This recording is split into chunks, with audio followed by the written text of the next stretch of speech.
자, 14조 보겠습니다.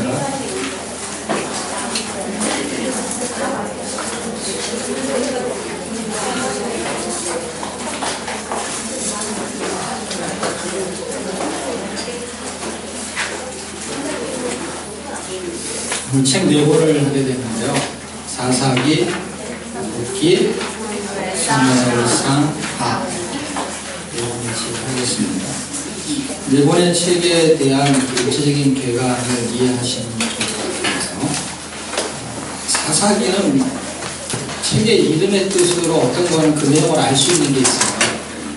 그런데 어떤 거는 책의 이름을 가지고도 알기가 어려운 게 있습니다. 예를 들면 사무엘 상하는 사무엘이 상하 이렇게 2권을 책을 썼다는 의미지 내용은 모르잖아요. 그렇죠? 사사기 같은 경우는 그래도 무슨 사사가 나오는 것 같죠. 룻기는 룻이 나오겠죠. 그렇게 그래도 조금 이렇게 연상이 제목으로 이해할 수 있으면 가장 좋습니다. 그럴 때 사사기는 판관이라는 뜻을 갖고 있어요. 영어로 저지. 그래서 뭔가 이렇게 재판한다는 의미를 갖고 있습니다. 그런데 사사기는 어떻게 이해하시면 좋냐면 원래 하나님은 사사시대를 원하셨을까? 아니죠. 그럼 하나님이 원했던 시대는 무엇이었을까요? 레위 시대를 원했던 것입니다. 그 레위 시대를 붙이는 이유는 시간의 간격을 그냥 시대라고 말하는 거예요. 그러니까 레위를 통해서 하나님은 통치하기를 원하셨던 거죠. 그러니까 시대라는 개념은 공부를 이렇게 너무 복잡하게 할 필요는 없어요. 뭐 중세 시대 그러면 중세라는 시대의 간격 때문에 그래요. 그래서 그거를 얼마큼의 간격이냐라고 하니까 연대를 외우는 거거든요. 그래서 그것도 감각으로 이해하시면 돼요. 시대의 감각. 사실 우리가 옛날에 공부를 좀 했지만 지나고 나면은 사실 지나고 나서 시대가 생기는 거거든요. 그걸 끊어주는 시대가. 그런 의미에서 우리도 무슨 시대를 살고 있거든요. 어떤 시대냐? 우리는 예수 시대를 살고 있는 거예요. 말씀 시대에 살고 있는 거예요. 그가 그 시대 안에 하나님이 우리를 밀어놓고 있거든요. 레위 시대는 말씀 시대예요. 그리고 하나님이 통치하시는 시대. 말씀이 예수니까 예수 시대를 원하셨어요. 하나님. 항상 하나님은 예수 시대를 원하세요. 그런 마음을 품고 계셨는데 그게 잘 안 되는 거예요. 이상하게. 누구한테? 사람들이 그걸 잘 못 해내는 거예요. 그래서 하나님은 그 사람들을 구원하시기 위해서 오셨는데 십자가에 달리셨어요. 그렇죠? 십자가에 달리시면 구원이 발생해요.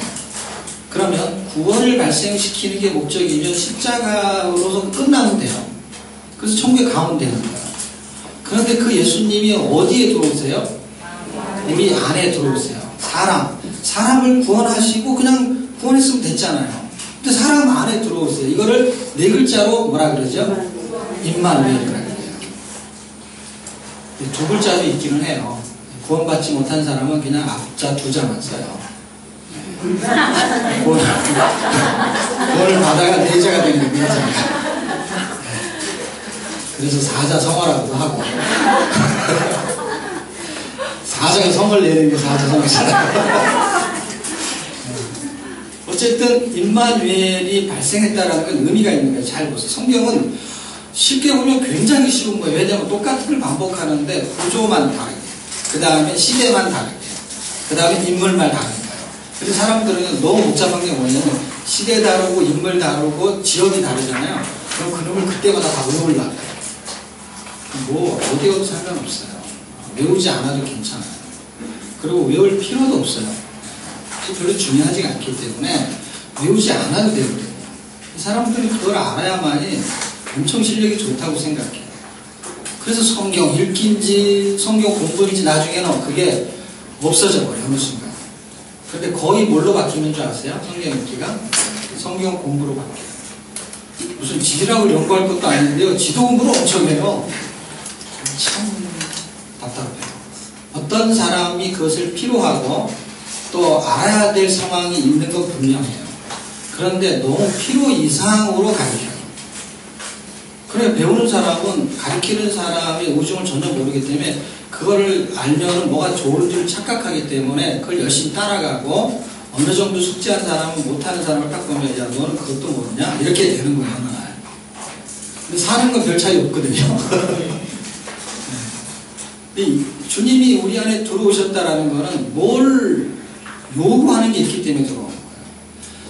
예수님이 죽으셨다라는 거는요, 스스로 구원이 안 되니까 죽은 거예요, 예수님이. 십자가에서. 구원을 인간 스스로 해내면 괜찮아요. 하면 돼요. 근데 안 되니까 예수님이 대신 죽으셨어요. 그 다음에 하나님 말씀대로 인간이 구원받은 사람이 살 수 있다면 그냥 살면 되는 거예요. 텍스트만 주고. 그런데 절대로 하나님의 말씀대로 사람이 못 사는 거예요. 못 산다는 걸 누가 증명하냐고 하나님이 증명하는 거예요. 사람이 증명하는 게 아니라 하나님이 증명한다고. 어떻게? 하나님이 하시는 것 때문에 알 수가 있는 거예요. 만약에 사람 스스로가 구원을 해낼 수 있고 그 다음에 구원이 발생된 상태에서 하나님이 원하는 대로 살 수 있다면 임마누엘을 할 필요가 있을까요? 없을까요? 없는 거. 이게 비밀인 거예요. 이 비밀을 빨리 깨달으셔야 돼요. 이거는 공부할 필요도 없는 거예요. 왜냐하면 원리란 말이에요. 원리. 어떤 원리냐면 구원의 원리가 있고 그 십자가잖아요. 근데 십자가를 통해 가지고 나중에 성령으로 인해서 사람 안에 그분이 거하시잖아요.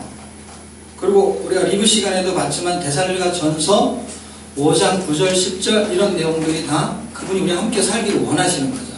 그리고 우리를 그걸 신학적인 용어로 임마누엘이라고 말하는 것이죠. 그럼 임마누엘을 왜 했는지를 생각하셔야 돼요. 임마누엘을 할 필요가 없는 거. 다시 말하면 구원을 할 필요가 없으면 스스로 인간이 구원할 수 있으면 예수님 십자가에 죽을 필요 없어요. 인간이 스스로 구원의 삶을 살아낼 수 있으면, 다시 말하면 순종해낼 능력이 있으면 예수님이 임마누엘 할 필요가 있을까요? 없을까요? 없는 거. 이걸 빨리 인정해야 돼요. 이걸 인정하지 않은 상태에서 나오는 현상이 계속해서 인간이 스스로 구원할 수 있다고 생각하기 때문에 철학을 연구하고 그 다음에 신학을 연구하고 하면서 하나님 앞에 도달하려고 하는 거예요. 그게 바벨탑 사건이잖아요. 바벨탑 사건이 원래 그런 뜻이에요. 원래 하나님을 대항하는 거예요. 그러니까 하나님처럼 되고 싶은 거예요. 사실 선악과도 그런 개념이거든요. 하나님처럼 되는 게 불순종이거든요. 자기 마음대로 사는 거, 하나님이 필요 없는 거, 그러니까 하나님의 기준이 필요 없는 거, 자기가 기준인 거, 그러니까 자기가 하나님이죠. 그러니까 하나님처럼 되고 싶은 게 아니라 그냥 자기가 하나님인 거예요. 하나님처럼 사는데, 하나님처럼 사는데 구원을 말씀 못 시켜요. 그리고 사망에 이르게 돼요. 그런데 그거에서 이제 한꺼풀 벗겨져 가지고 하나님이 우리를 구원하시는구나 라는 걸 알게 되었어요. 그 다음에 하나 더 걸려드는 게 뭐냐면 구원을 받고 성경을 보니까 너무 좋아요. 그래서 말씀을 연구하고 공부하고 또 그렇게 삶을 살려고 하는데 너무 신기하게도 잘 안 사라지는 거예요. 안 사라지는 거가 너무 신기한 거야. 어떻게 이렇게 안 사라질 수가 있지? 우리 아이가 셋 중에 막내 아이가요, 우리는 초등학교를 졸업하면 학교를 안 보내는데 막내 아이만 학교를 보냈어요. 중학교를. 3년째 지금 학교를 다니고 있어요. 그런데 걔는 학교 가는 걸 너무 좋아해요. 그리고 시험 보는 날을 더욱 좋아해요. 알만한 사람은 다 알 거예요. 학교에는 새벽같이 일어나서 학교를 가요. 그래서 수업하기 전에 축구 한번 하고, 그리고 또 쉬는 시간에 놀고. 그런데 시험 보는 날은 수업이 거의 짧잖아요. 그러니까 노는 시간이 많기 때문에 좋은 거예요. 근데 그 아이가 한 1년 전인가 중학교를 들어가고 성적표를 갖고 왔는데 30등을 해갖고 왔어요. 그런데 이놈의 옛날 우리 그 방식하고 틀려가지고 이놈이 잘한 건지 못한 건지를 어떻게 확인을 할 수가 없는 거예요. 참 희한하더라고요. 요새는 성적표가 이렇게 막 석차에서 정확하게 뭐 퍼센트를 내든지 해야 되는데 뭘 이쪽에서 계산을 해야 될 것 같고, 아니면 그냥 봐갖고는 도저히 이놈이 몇 등을 했는지 알 수가 없는 거야. 그런데 물어봤죠. 니네 반에 애들이 몇 명이나 있냐? 살살 물어봤더니 31명 있대요. 그게 등수가 딱, 그렇구나. 그래서 그냥 지나가는 말로 꼴등을 했구나 그랬더니 막 성질을 내면서 막 큰일 날 뻔했어요. 자기 밑에 한 명이 딱 얼마나 당당한지. 걔는 절대 그런 거에 대해서 자존심 상해하지도 않고 자존감이 내려가지도 않고 그러면서 학교 가는 건 너무 재밌어요. 근데 그 아이가 어떻게 해서 그렇게 됐느냐를 생각해보니까 성경을 읽기로 그렇게 됐어. 성경을 읽고 공부를 잘해야 되는데 이렇게 공부를 못하는 거예요. 참 희한한, 너무 신기한 거예요. 그게 너무 신기하고 그렇게 할 수가 없는 거죠. 성경을 읽혔는데 초등학교 들어갈 때부터 우리가 성경을 읽히고 암송을 시켜요. 초등학교 들어가지 않아서 글씨를 모르는 애는 암송을 시키고요. 글씨를 알면 성경을 읽혀요. 글씨를 몰라도 암송을 해요. 불러주면 그대로 외워요. 그러니까 글씨를 모르는 애가 훨씬 암송을 잘한다는 걸 아십니까? 그걸 눈치를 채셔야 돼요. 글씨를 못 읽는 애한테는요, 암송을 시켜야 돼요. 듣는 대로 외워요. 굉장히 빠릅니다. 그거는요, 초등학교 들어가기 전, 요새는 영특해갖고 만 5세 막 이럴 때 전에 암송을 빨리 시켜야 돼요. 말을 할 때는 암송을 해야 돼요. 글을 읽을 때는 성경을 읽어야 돼요. 그걸 반드시 하셔야 돼요. 그게 요령이에요. 그걸 놓치면, 시간을 놓치면은요, 시간이 배로 들어요. 그리고 나중에 포기하게 되고 하기가 어려워요. 물론 하나님의 은혜는 뭐 항상 발생하니까 뭐 언제든지 할 수 있지만은 그런 시기, 그래서 성경은 자녀에게 부지런히 가르치게 할 때 그 자녀가 10세 미만이라는 걸 아셔야 돼요. 그건 나이를 안 써놔서 그렇지. 왜냐하면 유대인들에게 말하는 그 자녀의 개념은 12살이 넘으면 거의 성인처럼 인정을 해요. 그러니까 자녀는 뭐 90세가 돼도 자녀죠. 부모의 입장에서 볼 때. 그럴 때나 그런 의미의 나이의 자녀가 아니거든요. 교육을 말할 때 그 자녀. 그랬을 때 12세 미만의 자녀를 말할 때는 신명기까지 다 암송을 시키거든요. 기본적인 교육이. 그게 그의 인생을 바꿔놓거든요. 근데 이 아이에게 이제 산상수훈을 외우게 했어요. 산상수훈을 외우는 거예요. 산상수훈을 외우는데 이 아이가 막내니까 우리 집사람이 이 아이를 잘 키워보려고 이제 초등학교를 들어가니까 준비물을 맨날 챙겨서 이제 줬던 거예요. 매일 준비물을 챙겨가는 게 엄마도 힘든 거야, 이제. 힘이 드니까 이제 하루는 저녁에 이제 내일 아침 거를 챙겨가려면 오늘 저녁에 챙겨야 되잖아. 그래서 준비물을 챙기라고 이제 얘한테 닥달을 하는 거야, 이제. 그래도 얘는 늘 챙겨주다가 갑자기 엄마가 자기 못 챙기니까 얘가 준비물 챙기기가 힘든데 어리나니까 이렇게 뭔가 말을 잘 못하잖아요. 근데 얘 입에서 놀라운 얘기가 나왔어요. 내일 일을 염려하지 마. 얘를 만 5세에 보냈으니까 만 5세. 그때 초등학교 1학년 들어가니까 딱 만 5세예요. 만 5세니까 나이가 굉장히 일찍 간 거죠. 우리 두 아이를 다 그렇게 만 5세에 보냈거든요. 1학년 들어가면 거의 1년 동안 빵점 맞아갖고 와요. 그 정도로 잘 모르죠. 유치원 수준이죠. 그래 암송을 시켰는데 산상수훈을 암송을 시켰더니 그 말을 하는 거예요. 어떻게 그걸 대입시키냐고. 내일 일을 염려하지 말라. 한날 애기를 오면 아유, 내가 중학교 3학년이 돼도요 내일 일을 염려하지 말라. 맞아도 앞으로 인생이 어떻게 될지를 고쳐야 돼. 지금도 뭐 아주 일일이 만보 편안하게 살고 있어요. 그 하나님의 말씀이 그를 책임질 거라를 믿지 않으면요 불안해서 내둘 수가 없어요. 벌써 학교 공부 못하죠? 이제 지금 영어 공부 놀면서 그래도 영어 공부 하나 좀 했으면 좋겠다. 그랬더니 영어 공부를 이제 구몬 초등학생이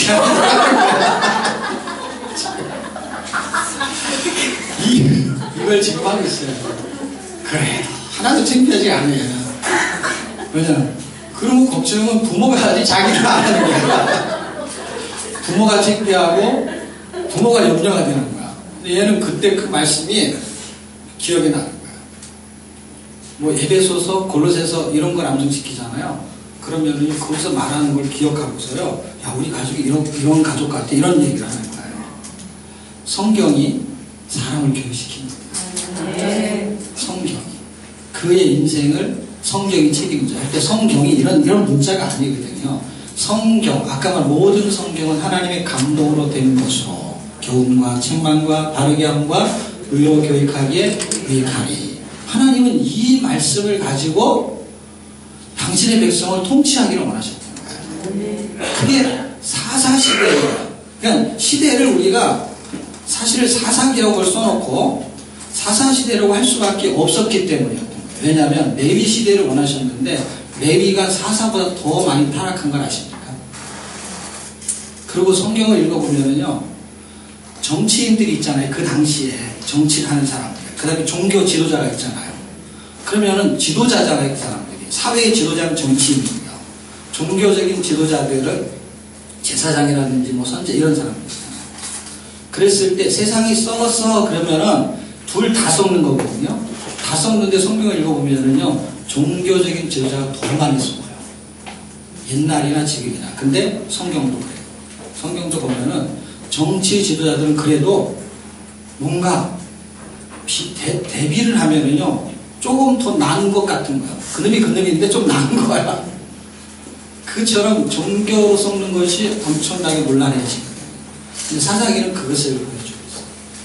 근데 사사가 썩고요, 그 다음에 레위가 썩는 내용을 보여줘요. 그래서 처음에는 사사들이 뭔가를 멋있는 모습으로 등장하지만 뒤로 가게 되면, 기도원과 삼손의 예를 들면 기도원은 에봇을 만들자 하겠죠. 그래서 종교적인 교만을 발생시켜서 사실은 그게 우상과 같은 거거든요. 그래서 종교적인 죄는 우상 숭배로 가는 거고요, 도덕적인 죄는 음행으로 가는 거니까 삼손과 기도원 두 명은 결국 하나님에 대해서 불경건하고 사람들에 대해서 불의한 것을 딱 두 명만 등장시키면 되는 거거든요. 그래서 기도원 사건의 한 부분, 영원한 구원자가 없다, 인간은 인간 스스로 구원해낼 수 없다라는 것을 보여주는 거예요. 그를 도구로 쓰는 거였던 것이에요. 그런데 레위로 가게 되면은 17장, 사사기 17장 이후에 보시면 그 내용들이 어떻게 등장하냐면, 종교적으로 썩은 게 앞에 등장하죠. 그렇죠? 미가의 신상 사건들이 나오죠. 단지파 사건이 나오죠. 거기까지는 종교적인 거예요. 저 종교적으로 썩어 있어요. 종교적으로 썩은 건 어떤 거냐면은 딱 기복주의라고 하면 돼요. 여러 가지가 있는데 성경의 원리는요, 딱 한 단어 안에 다 집어넣어도 설명이 되게끔 되어 있어요. 우리를 쉽게 설명해 주려고. 그래서 종교적인 죄는 거의 기복적인 거예요. 기복적인 거. 복을 추구하는 거예요. 부자가 되는 거, 잘 사는 거, 이거예요. 그러니까 예수를 믿으면 잘 살 수 있으면 전도할 수 있는 거예요. 왜냐하면 그걸 원하니까. 그러니까 그건 전도가 아닌 거예요, 사실은. 속아서 교회를 오는 거예요, 속아서. 속이는 거예요, 그거는요. 사기를 치는 거예요. 성경 읽어보세요. 복을 준다고 하는데 늘 고난만 있어요. 그리고 너 부자가 되는 게 아니라 네 돈을 달라는 거예요. 열심히 줘야 되고. 그리고 복잡해집니다. 시간도 허비해야 되고, 교회 가서. 열심히 쓰면 더 많이 시간을 써야 되고, 더 많이 헌금해야 되고. 그런데 성경이 원래 말하는 것은 네 인생이 내 것이다, 내가 책임질게, 너 인생은 나한테 드려라, 이거거든요. 예배가 드림이잖아요. 근데 예배가 드림이 헌금이 아니고, 헌금은 나를 드리는 거에 대한 고백이잖아요. 그러니까, 왜냐면 어차피 그 헌금이라는 게 내가 수고한 피와 땀이잖아요. 이렇게 나의 어떤 노력의 대가니까 나의 일부분이에요. 전부는 아니지만. 그런데 나라고 설명할 수 있는 게 한 부분이에요. 물질이 그만큼 강하거든요. 물질에는 목숨을 걸 만큼 사람들이 거기에 도전을 갖거든요. 그래서 그걸 고백으로 하는 것이죠. 자기를 드리는 거예요. 그게 복이라는 거예요. 그게 행복인 것이고요. 그걸 성경이 규정해 놨거든요. 그 설명을 정확하게 하고 믿을 거냐고 하고 데리고 와야 되는데, 일단 데리고 와가지고 하니까 안에서가 복잡해지는 거야. 저는 지금도 설교할 때 그래, 빨리 결정을 해라. 믿을 건지 안 믿을 건지. 결정을 하고 예수를 믿어라. 계속 믿는 척만 해가지고 언제까지 그렇게 모션만 취할 거냐. 믿는 건지 안 믿는 건지 사실 좀 시간 지나면 또 알게 돼요. 또 그걸 가려보려고 하니까 얼마나 또 힘들겠어요. 드러나고 있는데. 정말 믿음이 생기려면, 믿으려면 믿음의 말을 들려주면 되거든요. 그 믿을만한 얘기는요, 성경밖에 없습니다. 그래도 하나님의 말씀 믿는 게 낫지 않아요? 어떤 사람 전화 와가지고 주님도 대주고 막 그런 사람도 있더라고요. 뒷번호 불러주고 비밀번호 알려주고. 근데 하나님이 전화해서 알려달라고 하나도 안 알려줘요. 하나님의 말씀은 믿을 수가 없다는 거예요. 지금 세상의 말은요, 안 믿으려고 하는데 속아 넘어가잖아요. 그렇죠? 그래서 막 전화 와서 알려주고. 하나님의 말씀은 너무 신기한 건 뭐냐면, 이거를 알고 싶은데 안 알아지는 거야. 믿고 싶은데 안 믿어지는 거야. 거꾸로 현상이 나타나요. 그러니까 하나님의 말씀이 믿어진다는 것은요, 기적이라고 밖에 생각이 안 돼요. 이건 머리가 좋은 게 아니에요. 이건 기적인데, 기적. 그런데 그것을 알고 싶어 하는 것은요, 그 놀라운 현상인 거예요. 정말 하나님의 말씀을 알고 싶은 거예요. 그런데 종교가 썩으면요, 하나님의 말씀을 알려주지 않는다는 거예요. 여러분, 구약 역사를 보십시오. 하나님의 말씀을 알려주지 않잖아요. 진리를 설명하지 않잖아요. 거짓 선지자가 많아요? 참 선지자가 많아요? 거짓 선지자가 많으니까 알 수가 없는 거예요. 이 에레미야 시대 때도 보면 에레미야 혼자 떠들고 있잖아요. 나머지는 전부 다 포로 안 잡혀간다, 다시 돌아온다, 그런 소리 하는 거예요. 평안하다 그러는데 평안 없다는 거예요. 환란이 있다는 거예요. 이기는 방법을 설명하고 있는 거거든요. 지금 하나님은 환란은 하나님이 예정하신 거거든요.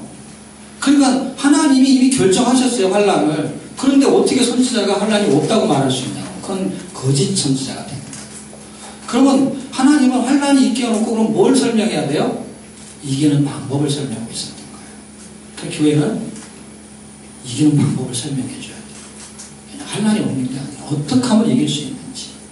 그게 비밀이 예수가 내 안에서 살아주실 때 이기는 거거든요.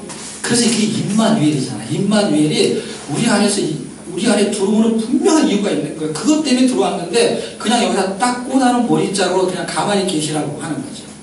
그리고 내가 한번 해보려고 하는 것이죠. 구원도 그렇게 발생하지 않을 뿐더러 구원의 삶도 그렇게 이루어지지 않는 것이지요. 그래서 주님만 의지할 수밖에 없는 것이 은혜인 것입니다. 주님을 늘 의지하게 만든다면 하나님이 내 삶에 개입하셔가지고 나를 가장 복된 삶의 방향으로 인도하고 있는 거예요. 그것은 환란이 있어도 괜찮은 거예요. 왜냐하면 그 방향으로 가게 하는 거니까. 그러니까 어떤 상황이 벌어지더라도 하나님이 책임지신다라는 것을 믿을 수 있다면 하나님은요, 하나님이 걱정을 해야 돼. 그때부터 어떻게 저놈이 나를 이렇게 믿을 수가 있을까. 너무 나를 의지하는 거예요. 그러니까 그냥 다른 사람을 챙기고 싶은데 그런 걸 안 챙기면은 그냥 가는 데마다 책임진다라고 하나님. 그러니까 그런데 사는 게 자꾸 이상해. 그러니까 안 책임질 수가 없는 거야. 상황이 안 좋은데도 하나님 책임진다는 거야. 그래서 상황을 다시 바꿀 수밖에 없는 거야. 책임지는 모습을 보여줘야 되니까. 그러니까 이 세상이 하나님이 주관한다는 걸 반드시 믿고 사사기의 원리만 이해하면, 사실 제가 기록한 내용은 초점을 잡아놨잖아요. 그걸 보면은 간단한 왜 사사기에서 뭘 말하려고 하는지에 대한 내용이 사실은 아주 짧게 들어있는 것 뿐이죠. 내용이 들어있거든요. 뭐 때문에 사사기가 이렇게 움직이고 있는지. 하나님이 아브라함에게 약속을 하셨어요. 그 아브라함에게 한 약속은 연대의 기준으로 보면은 율법이 생기기 전 430년 전에 약속을 하셨어요. 그리고 지금으로부터 보면은 4000년 전에 약속을 하셨어요. 그런데 하나님이 그 약속을 아브라함이 딱 보니까 그 약속을 하고 싶은 마음이 생겼을까요? 갑자기? 하나님은 처음부터 복음이라는 걸 갖고 계셨어요. 그게 하나님의 생각이에요. 하나님의 생각이 복음이거든요. 하나님의 뜻이 복음이에요. 그리고 하나님의 마음이 복음이란 말이에요. 예수를 통해서 우리를 복되고 아름다운 삶을 살게 하는 게 하나님의 복음, 하나님의 생각이고 하나님의 계획이에요. 그래서 천국을 계획하고 계셨던 거예요. 그래서 그 방식을 지금 설정하고 설명하고 있는 건데, 사람들이 이 스토리가 너무 길고 복잡하다고 생각하니까, 왜냐면 내 생각이 개입되니까 그것을 정확하게 간파하지 못하니까 이게 무슨 말인지를 잘 모르는 거예요. 창세기대기, 출애굽대기를 다 다른 이야기로 해석하려고 하는 거예요. 근데 그냥 그게 한 덩어리인데요. 사사기 룻기 갈 때까지 한 덩어리의 구원의 테마를 보여줘요. 하나님이 구원을 약속하셨어요. 그것으로서 원초적인 단어를 하나 쓰면 예수님인데, 구약에서는 예수님이라는 이름이 등장해요, 안 해요? 안 하잖아요. 그래서 안 하는 대신에 다른 이름을 써요. 왜냐면 그림자로 설명하고 감춰놨기 때문에. 그래서 다른 이름을 쓰는데 그 다른 이름이 여자의 후손이라는 단어를 써요. 여자의 후손이 나중에는 그게 예수님이었던 거예요. 예수님이었는데 그 예수님을 표현을 아브라함 때 올 때는 뭐라 그러냐면은 씨라고 했어요, 씨. 그래서 우리가 그리 씨도라고 그러잖아요. 발음을 그리 씨도라고 하시는 거예요.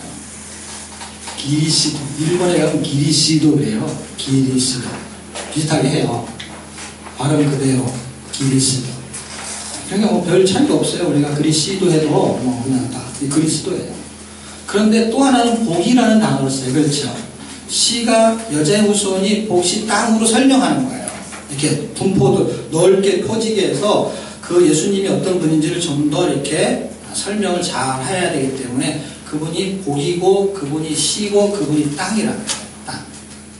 보세요. 복이라는 것은 추상적인 거예요. 시는 나타나는 현상이에요. 나타나요. 그래서 이삭으로 나타나는 거예요. 그때.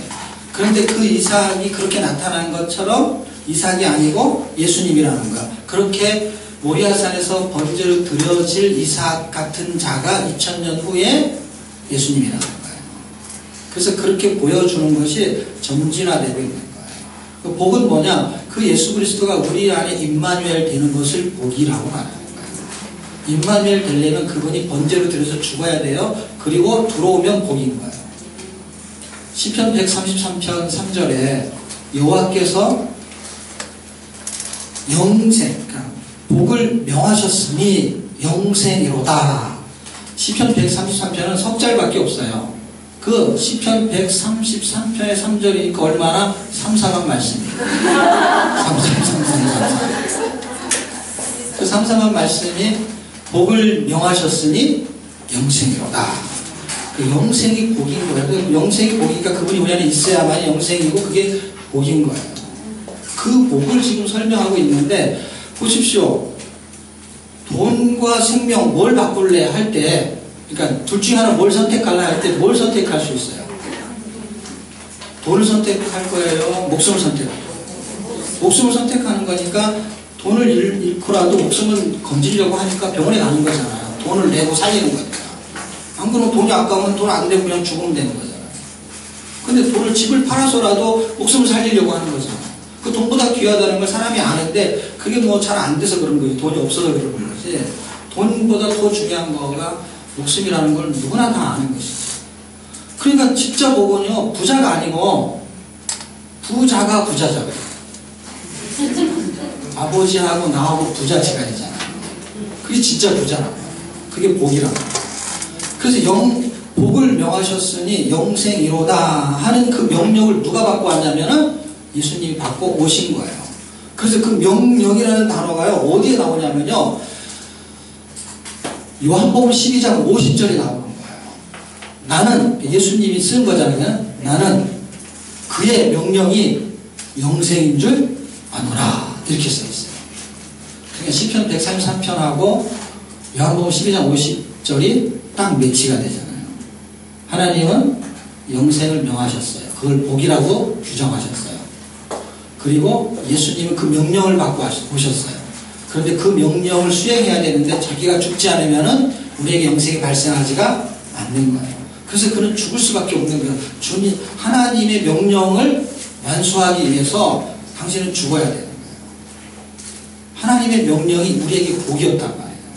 하나님의 계획이 우리에게 복이었어요. 그 계획을 명하셨어요. 그러니까 그것을 수행하셔야 되는데 그 수행하시는 분이 예수님이 그걸 수행하시니까 완벽하게 수행하시는 거예요. 그리고 우리 안에 들어오셔가지고 완벽한 구원을 발생시켰어요. 지금 구원의 삶을 사는 이 과정이 사람들이 눈치를 채지 못하기 때문에 사사시대를 방불하게 된 건데, 사사시대는 지금 교회 시대하고 똑같은 시대예요. 지금이 사사시대란 말이에요. 48개 성읍의 레이들을 보내가지고 하나님이 말씀으로 통치하는 시대예요, 지금. 근데 말씀이 왕성하게 일어나지 않고 사사들이 주로 일어나가지고 뭔가를 해결하는 거예요. 둥사 같은 사람들. 그런 이 시대에 복음이 가장 필요한 시대가 지금 이 시대예요. 복음을 전해줘야 돼, 지금. 그럼 사람들이 살아나게 돼 있어요. 어떻게 하면 전도가 될까? 복음이 전달되면 전도가 되는 거예요. 이렇게 해서 예수 믿으면 부자가 된다 해가지고 사람이 오지만 그 사람은 예수를 안 믿으면서 교회를 다니는 거를 이해하셔야 돼요. 교회 안에 예수 안 믿는 사람이 교회 밖에 있는 사람보다 퍼센트가 더 된다는 걸 아십니까? 퍼센트. 인원수가 아니고 퍼센트. 예수 안 믿는 사람이 밖에 있는 그 사람이 우리 예수 믿는 사람보다 인원이 더 많죠. 그러니까 훨씬 많죠, 그쪽이. 근데 퍼센트로 치면 거기는요, 그냥 예수 안 믿는 사람이잖아요. 근데 여기는 예수 믿는 사람 안에 예수 안 믿는 사람이 섞여 있는데 더 많다니까요. 리서치를 조사해도 데이터가 나온다니까요. 사람들이 리서치 조사해서 교회 애당이나 쓰라고 하면요, 복음 때문에 예수 믿으려고 총괄로 쓰는 사람은요 30%가 안 넘거든요.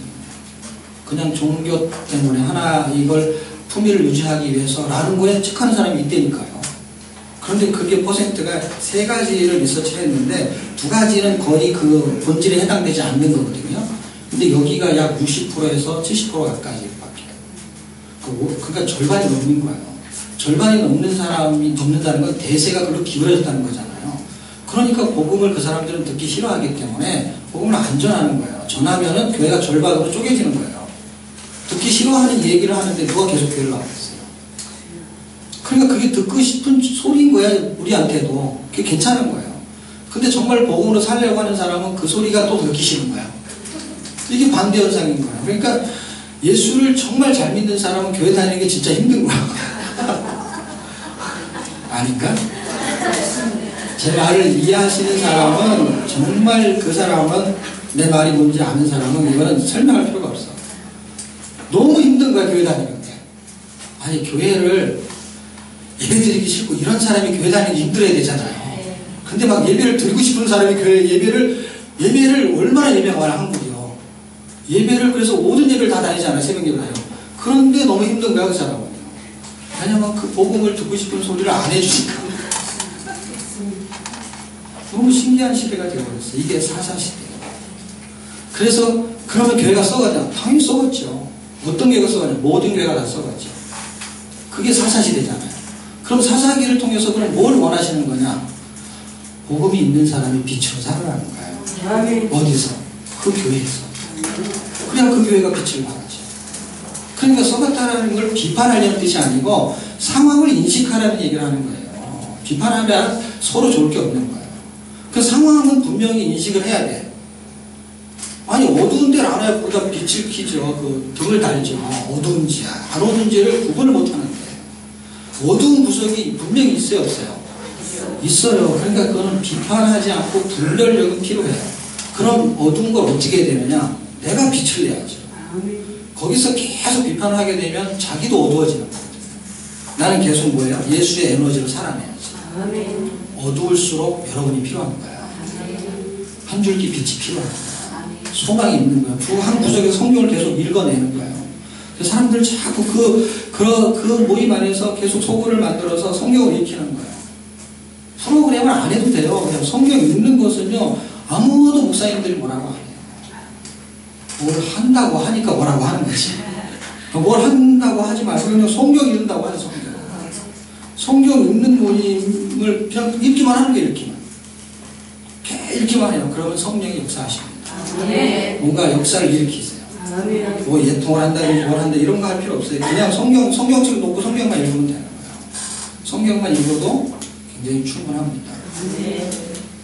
우리 아들이 그걸 증명하잖아요. 얼마나 충분한데요. 편안하게 잘 살고 있어요. 부모는 하면서. 그런데 저번에 갔다가 금요일날 구마하는 선생님이 금요일날 오는데 미리 얘기를 안 한 거예요. 그래서 그 선생님이 우리 애가 있는 줄 알고 집에 온 거예요. 애는 병원에 있는데. 근데 우리 애하고 우리 둘째 예랑이하고 제가 오니까 이야기를 하고 막 있는 거예요. 병원에 가면 어쩌니 막 이런 얘기를 하고 있는 거예요. 그러면서 그 선생님이 잘 됐네. 그러니까 이거는 그냥 눈으로 외우기만 하면 돼. 그러면서 이렇게 두툼한 부모를 주고 갔어. 병원에서 이거나 외우라고. 네. 편안하게. 사람이 편안한데 기준이 어디에다 두고 편안한 거예요. 기준. 사실 머리의 기능은요, 충분한 능력이 있거든요, 사람이. 제때해 주는 것이 필요한 건 사실인데요.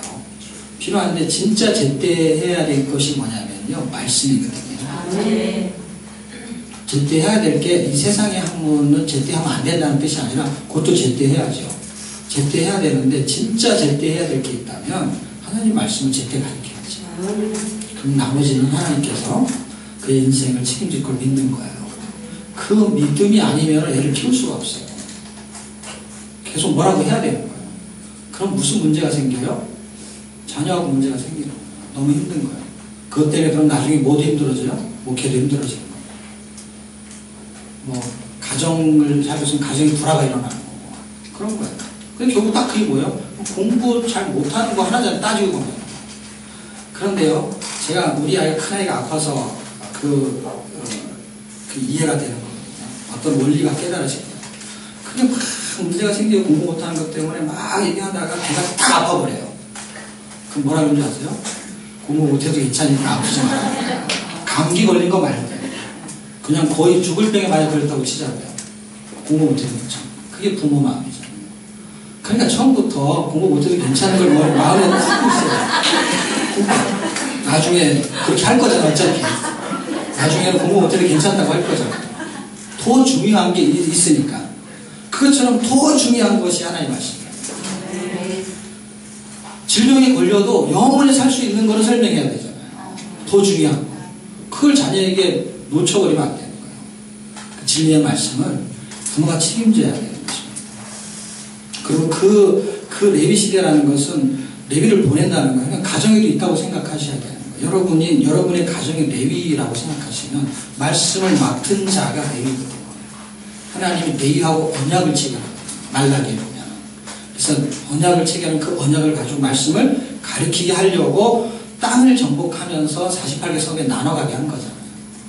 이 지파 땅을 차지할 때 12개 성읍인데 도피성이 동서로 나눠져서 3개씩 해서 48개 성이 된 거잖아요. 거기에 다 레위를 보낸 상태에서 여호수아 이후에 진행되는 시대를 그냥 사람이 그걸 딱 잘라서 사사시대 해버린 거예요. 그러니까 사실은 여호수아 사사시대의 개념은 사실은 정복시대이고 연결시켜놔야 됩니다. 정복시대예요. 지금도 정복된 상태예요. 그럼 정복은 어떤 게요? 구원이 발생한 걸 정복이라고 해야 돼요. 구원하면서 정복이 된 거예요. 땅을 정복했단 말이에요. 내 마음의 땅에 들어오셨어요. 임마누엘로. 이게 땅이 가나안 땅이에요. 지금 눈에 보이는 가나안 땅이 있고 마음의 땅이 있어요. 내 안에 내 땅을 내가 정복한 내가 왕이었던 이 땅에 내 생각대로 마음대로 살았던 나라는 땅에 주님이 들어오셔가지고 여기 정복하셨어요. 그래서 구원이라는 게 있었어요. 그런데 그분이 내 안에서 임마누엘로 살아주시는 것이 정복시대의 목적이에요. 정복의 목적, 땅을 준 목적, 천국의 목적. 하나님이 통치하는 나라가 천국이잖아요. 그래서 복을 받고 그 씨를 통해서 복을 받은 자가 어디로 가요? 땅으로 가는 거잖아요. 그 땅에서 영원히 살 때에 그 땅에서 목적은 자기 마음대로 사는 게 아니라 하나님의 통치가 임하는 삶을 사는 거예요. 그 통치가 임하는 삶을 어디서 보여주냐면은 이 땅에서 지금 보여주고 있는 거예요. 어떻게? 개인적으로, 전체적으로, 지역적으로 두 가지 동시에 보여주고 있는 거예요. 그래서 복시 땅이 지금 이루어진 게 어느 상태냐면 룻기까지 딱 끊어서 이 다윗의 고리하고 연결되는 거기를 딱 끊어가지고 분리를 시키는 거예요. 이게 원래는 한 덩어리예요. 그래서 룻이라는 그 룻기가 연결 고리를 만들어주고 있는 거예요. 다윗이라는 고리를. 다윗이라는 고리는 어떤 거냐면 성전하고 연결되는 고리를 지금 틀려고 하는 거예요. 성경이 그렇게 큰 구획이 움직이고 있는 거예요. 그 움직이고 있는 내용이 이 한 테마를 이해하셔야만이 그 사사시대 이후에 있는 사무엘서부터 등장하는 다윗서부터 포로 귀환 시대까지의 그 테마를 이해하실 수가 있어요. 그걸 한 덩어리로 그냥 이해해버리는 거예요. 그리고 그냥 성경을 읽는 거예요. 지금 제가 설명하는 이 덩어리를 이해하기가 그렇게 쉬운 게 아니에요. 왜냐하면 이렇게 한 덩어리를 설명하는 책이 없어요. 이렇게 창세기부터 룻기까지가 한 덩어리고 그 다음에 다윗이 등장하는 그 왕정시대부터 왕정시대가 멸망하고 영원한 하나님의 나라가 세워지는 모델 케이스를 보여주는 그 새로운 왕정시대, 그러니까 메시아 왕국시대를 보여주는 테마가 움직이는 거거든요. 그러니까 보세요. 구원을 발생시키고 성전을 통해 성전은 임마누엘이잖아요. 구원의 삶의 스토리가 왕국시대예요. 왜냐하면 통치를 하는 거니까. 예수님이 왕으로 통치를 하시는 거예요. 그 통치의 개념을 지금 설명해 주고 있는데 스토리가 기고 왜냐면 연대가 기니까. 그래서 이걸 압축해가지고 이해를 못하는 거예요, 사람들이. 왜냐면 책 한 권 이해하는 것도 어려운데 이게 여러 권의 책을 하나로 묶어가지고 한 덩어리라고 하는 것이 개념이 안 잡혀요. 잘 생각해 보세요. 사무엘 상이 이해가 안 되는 상태에서 사무엘 하도 이해가 안 되는데 이놈을 두 덩어리를 동시에 설명하면 더 이해가 안 되는 거죠. 이거를 이해하는 방법은요, 성경을 부분적으로 공부를 많이 해도 잘 안 돼요. 이거는 사무엘 상을 그냥 쭉쭉쭉 읽어버리면은요, 스토리로 이해가 되는 거예요. 그래서 제가 복시 땅을 설명할 때 지금 어디에 왔냐면 정복시대 땅에 온 거예요. 그렇죠? 땅은 무슨 땅을 설명하냐면 새하늘 새 땅을 겨냥한 땅을 설명하는 거예요. 평생 가나안 땅에 사는 게 아니란 말이에요. 그러니까 이 땅은 모형인 거예요. 모형으로 땅을 설명하고 정복의 목적은 그냥 정복했으니까 알아서 살아가 아니고 통치가 목적인 것이 정복입니다. 그러니까 정복한 목적은 다스리려고 정복한 거지 그냥 뺏어놓고 그냥 가면 또 그 사람 땅이 되는 거죠.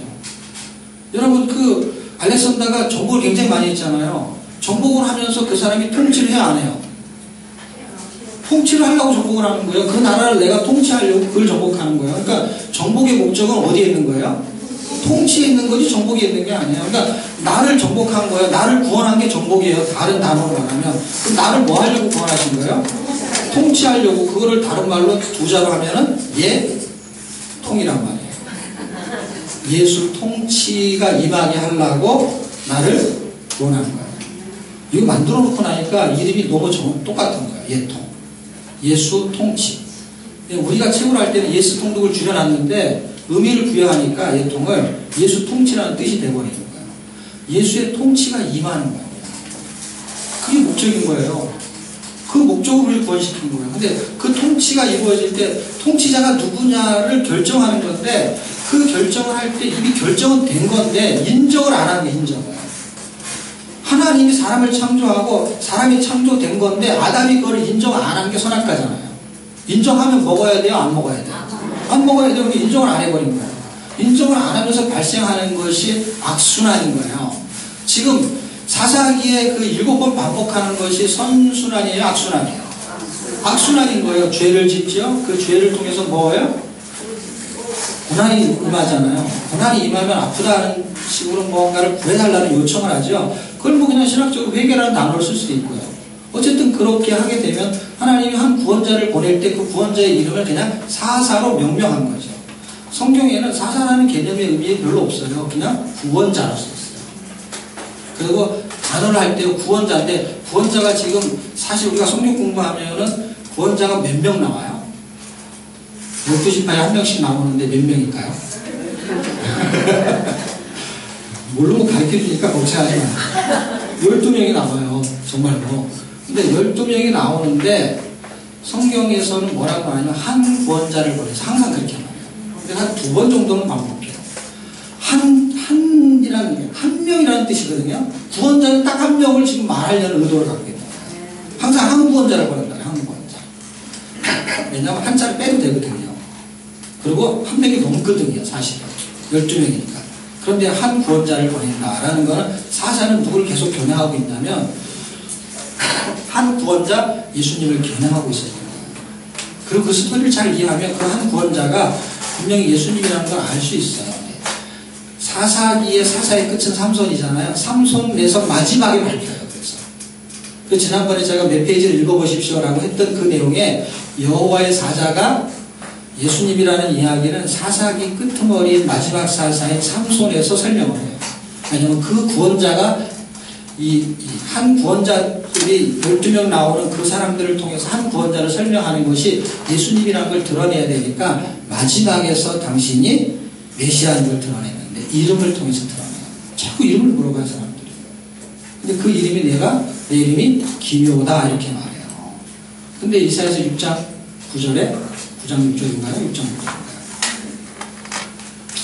모르면 2개 다 적어놓고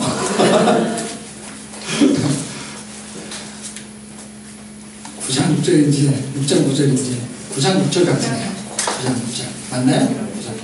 거기서 한 어린아이가 나는데 그 이름을 설명할 때 그 이름이 기묘자 모사할 때 9장 6절 9장 6절에 보면 그렇게 설명을 해요. 그러니까 여호와의 사자는 누구인 거였죠? 이사야서가 나중에 써졌지만 이사야서를 보면 그분은 결국 누구라는 거예요? 예수님이 등장하고 있었던 거예요. 그러니까 예수라는 단어, 복이라는 단어를 쓰지 않고 있지만 헬라어나 히브리어에는 그런 말들을 이미 써놨어요. 그래서 헬라어, 구약에 있는 히브리어를 헬라어로 번역하면 그게 복음이라는 뜻을 그냥 한국말로 번역해서 쓸 때는 좋은 소식, 기쁜 소식, 아름다운 소식. 그것을 도마서가 인용해서 아름다운 소식, 좋은 소식, 굿뉴스 이렇게 했던 거예요. 그거를 다른 말로 하게 되면 복음이라는 뜻이에요. 그 예수가 복음이라는 거예요. 구원이 발생해요. 그리고 땅을 차지해요. 통치가 임해야 돼요. 근데 그 통치를 안 받으려고 해요. 그래서 아주 사사시대 때 아주 대명사가 되는 게 뭐냐면 이스라엘은 뭐가 없으므로? 왕이 없으므로 라고 하는데 왕이 왜 없어요? 왕이 있었지. 왕을 인정하지 않았다는 뜻이에요. 그리고 말씀이 왕이었어요. 말씀을 기준 삼지 않았다는 얘기예요. 그럼 지금하고 그때하고 같을까요? 틀릴까요? 똑같죠. 너무나 똑같죠. 지금도 우리 안에는 왕이 계시는 거죠. 그리고 말씀이 있죠. 근데 우리는 어떻게 사냐면 소견에 오름되어서. 그런데 사무엘 상하로 가면 무슨 얘기를 한 거냐면 그 왕의 기준이 하나님이잖아요. 그리고 말씀이잖아요. 그 기준에 따라서 다윗은 말씀을 기준으로 말해요. 사울은 자기의 생각을 기준으로 말해요. 그래서 사사기와 룻기가 지나가서 사무엘 상하가 등장하면 이 사사기와 룻기에 있는 이야기를 지금 대변하고 있는 거예요. 누가? 하나는 사울이, 그리고 하나는 다윗이. 그래서 사울은 자기의 생각을 말한다고 썼고 이 책에도 써 있어요. 그리고 다윗은 하나님의 말씀을 기준으로 말을 해요. 이 차이예요. 그 능력이 있는 거예요. 아까 우리 아이가 그 내리를 염려하지 말아라 그럴 때요. 그게 하나님의 말씀이니까 우리 집 사람이 그냥 자기가 이제 주님 쌓는 거지. 걔는 하나님의 말씀을 걔는 염려 안 하고 엄마가 염려를 해야 되니까 준비해야지. 말씀이 얼마나 능력이 있냐면 어린애가 하나님의 말씀 말해도 그 말에는 능력이 있는 거예요. 진짜로 능력이 있는 거예요. 그것처럼 다윗은 그 말을 하고 있었고요.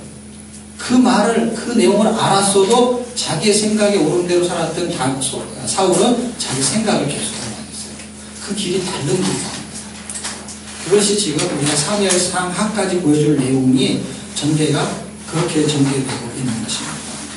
자, 사사기에 대한 내용은 사사들이 등장하는 이유는 하나님의 백성을 구원하려는 거예요. 그 구원하려는 거에 사사는 목적은 예수님을 설명하려는 것입니다. 114쪽에 보면요.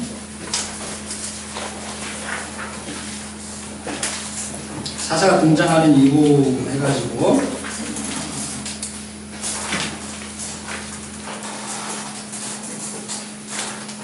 두 번째 성경구절 여호수아 24장 23절 밑에 보면 그런데 사사시대에는 하면서 거기서부터 하나 둘 세 번째 줄 오른쪽에 하나님은 그들이 악한 행위로 하면서 두 줄 정도를 읽어보시면 그들을 구원하시려고 때마다 사사를 세우십니다. 첫 번째 이유는 구원하려는 게 목적이었습니다. 그리고 두 번째는 맨 밑에 줄 사사기는 사사를 통해 구원자 예수님을 드러내고 해서 사사기가 등장하는 이유는 예수 그리스도를 드러내는 게 목적입니다. 그래서 사사기에는 정말로 예수님의 이름이 등장해요. 구약 성경에 그렇게 선명하게 드러나는 것이 드물어요. 이사야에서 등장하기 전이잖아요. 설명을 하고 있는 거예요. 자, 그리고 오른쪽에 115쪽에 보면 타락한 레위는 무엇을 의미하는가 할 때 타락한 레위, 타락을 안 했어도 레위는 무엇을 의미하냐면 성도를 의미하는 거거든요. 성도가 말씀을 가지고 있는 자, 말씀을 맡은 자예요. 성도의 사명이 얼마나 중요하다는 것을 설명하려는 거예요. 자, 보세요. 그럼 두 가지를 여기서 초점을 잡은데요. 사사가 등장하는 이유는 그리스도를 등장시키려는 게 목적이에요. 그 그리스도 어차피 구원이니까. 그 다음에 레위가 등장하면서 레위를 통해서 타락한 레위를 통해서 뭔가를 경고하고 있는데 그 목적은 도대체 무엇일까 할 때 그것을 그때는 레위들이 타락을 했구나. 그걸 설명하려는 게 목적이 아니고 레위를 통해서 지금 우리 성도의 사명을 일깨워 주려는 게 목적이에요. 우리가 말씀을 갖고 있잖아요. 그래서 말씀을 망각하고 무시하게 되면 기복적인 신앙이 돼가지고 종교적인 죄와 그 다음에 도덕적인 죄를 짓게 되는데 지금 뭐 그런 상태에 우리가 살고 있는 것이죠. 자, 그 다음에 룻기를 보겠습니다. 룻기는 너무나도 잘 아는 내용이죠. 룻기의 제목을 영혼의 기업을 물을 자 예수 그리스도 이렇게 잡았어요. 룻기가 사사시대의 한 이야기의 내용이 이렇게 밖으로 나와 있는 거거든요. 그리고 사사시대의 정중앙이라고 말할 때는 기도원쯤 말하는데 정확하지는 않지만 적어도 사사시대의 한 이야기인데 초기와 말기는 아니고 한 중간쯤 될 것이다 라고 내다봅니다. 어쨌든 그게 초기든 중기든 말기든 상관없이 사사시대의 중기로 보려고 했던 어떤 특별한 이유가 있다면 극심하게 돌아가는 사사시대의 상태를 설명하려는 거예요. 초기는 이런 거잖아요. 죄를 좀 지으려고 하는 거고 말기는 그냥 죄가 아주 쩔어진 거잖아요. 그런데 이 가운데 상태는 뭐예요? 가운데 상태는 아예 그냥 그 상태에 머물러 있는 상태. 말씀이 없이 완전히 그냥 자기 소개를 오른 대로 살아있는 그런 상태에서 그때 룻기가 등장해요. 그때 룻기가 등장한다는 어떤 의미가 있어요? 희망이 있고 소망이 있는 걸 보여주고 있는 거예요. 한 구원자라는 것을 사사시대 때 보여주려고 했죠. 사사를 통해서. 그것을 어떻게 보여주고 있냐는 거예요. 룻기가. 한 구원자를요, 이제는 크로즈업을 시켜가지고 보아스를 등장시키면서 구원해내는 것, 그리고 한 가정을 구원해내고 이방인이 어떻게 해서 유대인의 정중앙의 족보에 들어오는지를 설명합니다. 이거는 조금 차원이 틀린 거예요. 다윗의 연결고리로 사람들은 늘 설명해요. 그래서 그건 틀리진 않아요. 왜냐하면 책과 책을 연결할 때는 그렇게 설명하는 것도 괜찮은 것 같아요. 그런데 룻기 자체를 놓고 볼 때에는 이게 구원의 한 테마 놓고 볼 때는 우리가 다 이방인이잖아요. 그렇죠? 이방인이 어떻게 유대인, 예를 들면 그리스도의 족보에 들어오냐는 거예요. 족보에 들어가는 방법이 있어요. 결혼이라는 걸 통해서 족보에 들어가요. 우리가 누구하고 결혼하면은 생명책에 기록이 될까요? 천국의 신인이 될까요? 예수님하고 결혼해야 돼요. 그걸 지금 설명하는 거예요. 그 보아스는 누구를 예표하냐면은 예수님을 예표해야만 되는 거예요. 그래서 보아스가 예수님을 예표할 만한 내용들이 룻기에서는 그래도 간헐적으로 보여줘야 돼요. 그리고 그걸 찾아낼 수가 있어요. 기업을 무르는 것을 통해서 그걸 예표하고 있는 것입니다. 기업이라는 건 뭐냐? 원래를 회복하는 거예요. 기업이 땅이냐 자식이냐 그런 설명해요. 그것을 고엘로 설명하고 계대교로 설명해요. 근데 그런 걸 몰라도 상관없어요. 왜냐하면 원래로 돌이킨다는 걸로 이해하십니다. 그러니까 그걸 너무 잘 가르쳐주면요, 더 복잡해져가지고 더 헷갈리거든요. 그냥 그거는 그냥 상식으로만 알고 있고요. 그거를 그렇게 설명 안 해도 돼요. 잘 모르는 사람한테는 그냥 기억을 모른다는 것은 원래 내가 갖고 있는 걸 회복하는 거예요. 그게 땅이든 자식이든. 그런데 원래를 회복해야 되는데 원래 우리는 하나님의 형상이기 때문에 원래 우리를 하나님의 형상으로 회복시켜야 돼요. 하나님이 아니면 우리를 하나님의 형상으로 회복시킬 수가 없는 거예요. 그래서 하나님을 만나야 되는 거예요. 그분이 대명사가 예수님이에요. 근데 보아스를 만난 것처럼 예수님을 만나야 돼요. 그래서 보아스가 그래서 굉장히 중요한 역할을 감당하고 있는데 그 역할이 기업을 무르게 하는데 그가 나오미가 원래는 그 기쁨이라는 뜻이잖아요. 그런데 재산을 다 털어버리고 나니까 슬퍼져가지고 자기 이름을 자기가 스스로 바꿔요. 나를 나오미라고 부르지 말고 뭐라고 부르라 그래요? 그러니까 나를 나오미라고 부르지 마라. 한 번에 그냥 외워버려. 나오미라고 부르지 마라. 여기가 한국말이 너무 잘 써있어요. 말하는 뜻이 그거는 고통이라든지 쓰다든지 슬픔 이런 거잖아요. 자기 인생이 쓴맛을 봤어요. 인생의 쓴맛을. 인생의 쓴맛을 봤는데 출애굽기에 보면은 이스라엘 백성들이 물을 먹어야 돼. 물이 생명이거든요. 그래서 예수님이 떡과 물로 설명하는 거는 물도 생명이기 때문에 물로 나와요. 그래서 영생수, 생명수를 말하는 거예요. 물 안 먹으면 죽어요. 사람이 음식을 안 먹어도 물은 먹잖아요. 물만 먹어도 어떤 사람이 의사가 그러더라고요. 이 사람 아무것도 안 먹어요. 근데 그 물만 먹으면서 막 그 금식을 해요. 그러니 의사가 물 먹으면 다 먹은 건데 뭘 먹냐. 그러니까 안 죽는 거예요, 사람이. 40일 동안에 물만 먹으면 사는 거예요. 생각해보세요. 이 물을 먹는데 어떻게 사냐고요. 무슨 영양가가 있어가지고. 그 영생수를 설명, 실제 인물이 그런 것처럼요, 그 영생을 설명하는 거예요. 물을 먹어야 돼요. 음식을 먹어야 돼요. 만나 생명. 근데 이게 물이 없으면 죽는 거예요. 쓴 물은 먹을 수가 없으니까. 그런데 이게 쓴 물을요, 달게 하는데 어떻게 하냐면, 한 나뭇가지를 던지잖아요.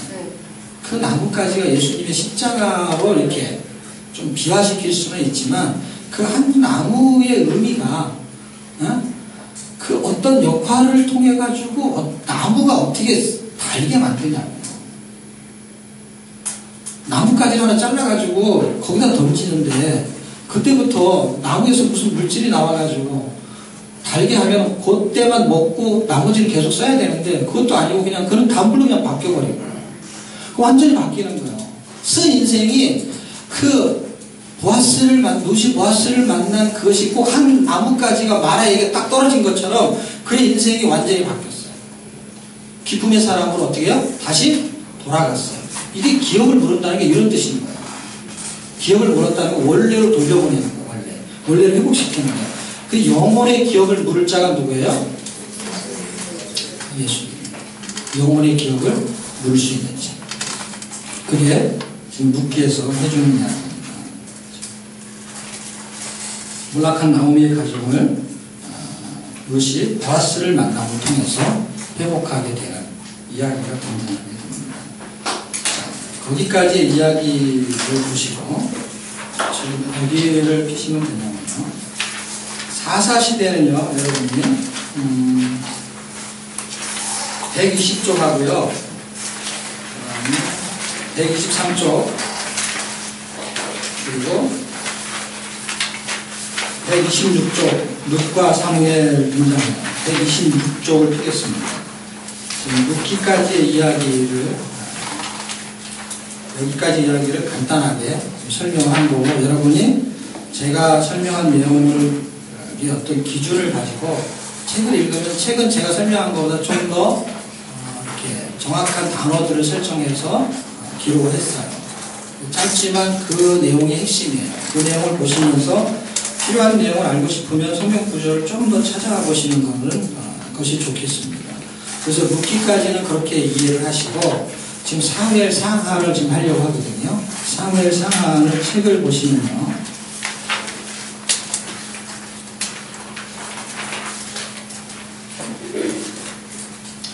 (127쪽에) 룻기의 마지막 부분이 나오는데요. 그림이 나오죠, 그렇죠? 그림이 나오는 밑에 하나 두 번째 줄 오른쪽에 보면 풍족하게 하셨지만 돌아올 때는 뭐가 되게 하세요? 빈털터리가 됐어요. 빈털터리가 어떤 거가 되냐면요, 목숨을 잃게 돼요. 남자 목숨을. 목숨에서 빈털터리가 되고요. 두 번째는 재산에서 빈털터리가 돼요. 그리고 세 번째는 인생의 쓴맛을 봐요. 그것 때문에, 그 열매가. 왜 이런 일이 벌어지냐는 거예요. 하나님은 빈털터리가 되게 하는 이유가 있어요. 목숨을 통해서요, 목숨과 재산과 자기의 소견에 오른들의 생각들을 비우게 하세요. 빈털터리라는 거는 비워지는 거잖아요. 비우게 만들어요. 죽음을 경험한 자가요, 생명의 귀중함을 알 수 있습니다. 재산 잃어버려요. 가난을 경험한 자가 물질의 소중함을 알게 됩니다. 그리고 인생의 쓴맛을 본 자가 말씀의 단맛을 더 깊이 느끼게 되는 것입니다. 그래서 정말로 이런 자리가 있어요. 교회 안에서는 예수 믿고 구원받은 사람들이 이렇게 신앙생활을 하고 있어요. 그런데 어느 날 세상에서 산전수전 다 겪은 사람들이 살다가 정말 하나님의 은혜로 그 사람이 전도되고 교회에 오는 사람이 있어요. 교회 와서 딱 보니까 교회를 한 10년, 20년 다닌 사람들이 막 열심히 찬송하고 기도하고 막 하나님의 말씀을 배우고 있어요. 그 사람들을 보니까 참 부러워요.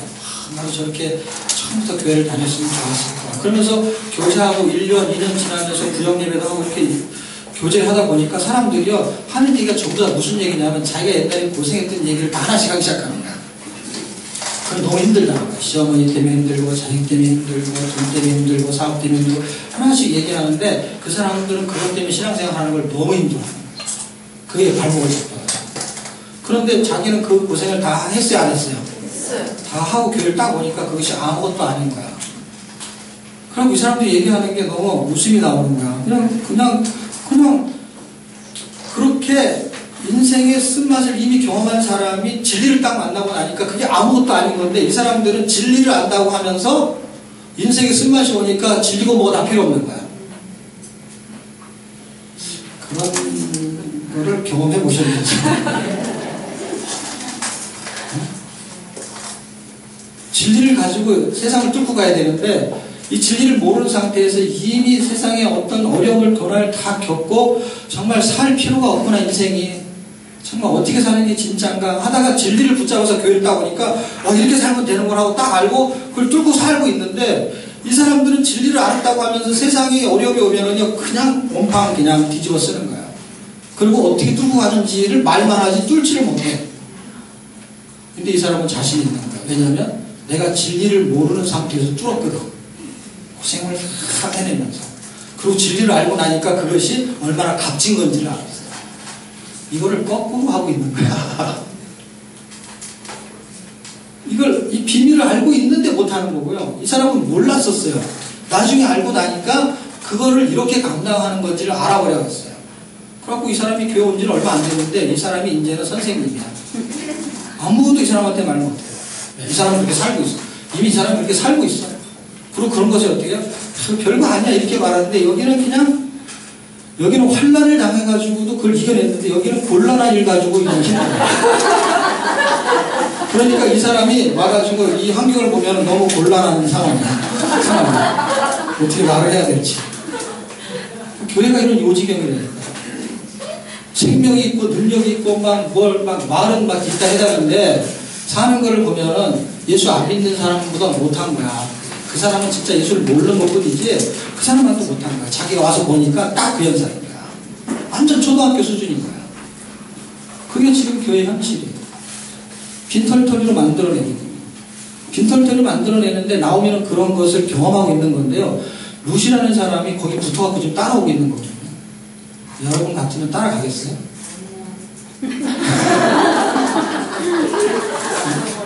따라오라고 해도 안 가는데 자기가 가겠다는 거예요. 그게 어떻게 그럴 수가 있어요? 그런데 이 사람의 신앙 고백이 뭐예요? 어머니의 하나님이 내 하나님, 어머니의 백성이 내 백성이다. 개종을 한 거예요. 생각해보세요. 나오미는 이스라엘 사람이에요. 그렇죠? 룻은 어느 사람이에요? 모압 여자. 예, 모압 여자예요. 모압에 우상이 있어요, 없어요? 있죠. 이스라엘 사람들이 그것도 막 성길판인데. 그러니까 자기네들은 뭔가 자부심이 있는 거예요. 그리고 거기서 일해나 살았기 때문에 자기의 신앙을 가지고 있을 수 있었을 거예요. 그리고 자기 남편도 죽고. 근데 그가 신앙 고백하잖아요. 자기는 자기가 믿었던 그거 개종했다는 건 뭐예요? 내가 돈을 믿었고 세상을 믿었고 하는 거가 그것이 신앙이거든요. 자기에게는. 그것에서 개종하는 것이 신앙 고백이거든요. 나는 세상하고 이별하고 하나님하고 살겠다 이 말이거든요. 근데 내 하나님은 그게 아니고 세상이 아니고 우상이 아니고 돈이 아니고 당신이 하나님의 말씀이 하나님입니다 라는 고백이거든요. 그 고백을 따라갔어요. 거기에 하나님의 은혜가 있었죠. 하나님의 자녀가 되는 것은 신앙 고백을 통해서 이루어지게 되고, 그 결과치를 보게 되는 상황들을 아까 제가 설명한 것이 127쪽 오른쪽에 사무엘 2권 나오기 전까지의 이야기를 설명하고 있습니다. 그래서 우리 인생을 하나님이 비우시게 합니다.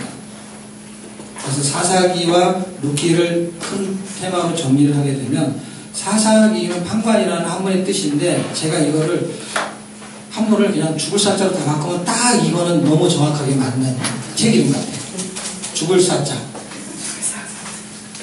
우리의 육신과 정욕과 기복적으로 살려고 하는 것들을 사사기 해야 되는 거예요. 죽이기. 그래서 그냥 한글로 표현하면 죽이기. 창세기, 출애굽기, 레위기, 민수기, 신명기, 여호수아, 죽이기. 그 다음에 눕기는 비우기. 한국말로. 죽이는 것이죠. 어떤 걸 죽여요? 내 욕심을 죽이는 거예요. 그리고 하나님의 생각을 채우는 것이죠. 눕기는 비우는 거예요. 그리고 뭘 채우려고요? 하나님의 말씀을 채우기 위해서. 우리를 뭔가 비우게 한다면 비워지는 것도 괜찮아요. 왜냐하면 하나님이 비우게 한다면 더더욱 괜찮아요. 왜냐하면 하나님이 채우시려고 하는 무슨 계획이 있겠죠. 하나님이 잘해 주실 것을 믿기를 축복합니다. 그게 하나님의 선하심이거든요. 인생 최고의 성공은요, 하나님께 순종하는 거예요. 인생 최고의 깨달음은요, 하나님의 선하심을 깨닫는 거예요. 하나님의 선하심이 움직입니다. 환난이 있고 고난이 있지만 하나님의 선하심이 있는 거예요. 그 선하심을 알 수만 있다면 그건 진짜 엄청난 깨달음이에요. 그리고 하나님께 순종할 수 있다면 그는 성공자예요. 이 세상에 최고로 성공할 수 있는 방법, 하나님께 순종하는 것입니다. 그런 은혜가 저와 여러분에게 넘치기를 축복합니다. 자, 사무엘상 왕정제도인데요. 129쪽을 한번 보겠습니다.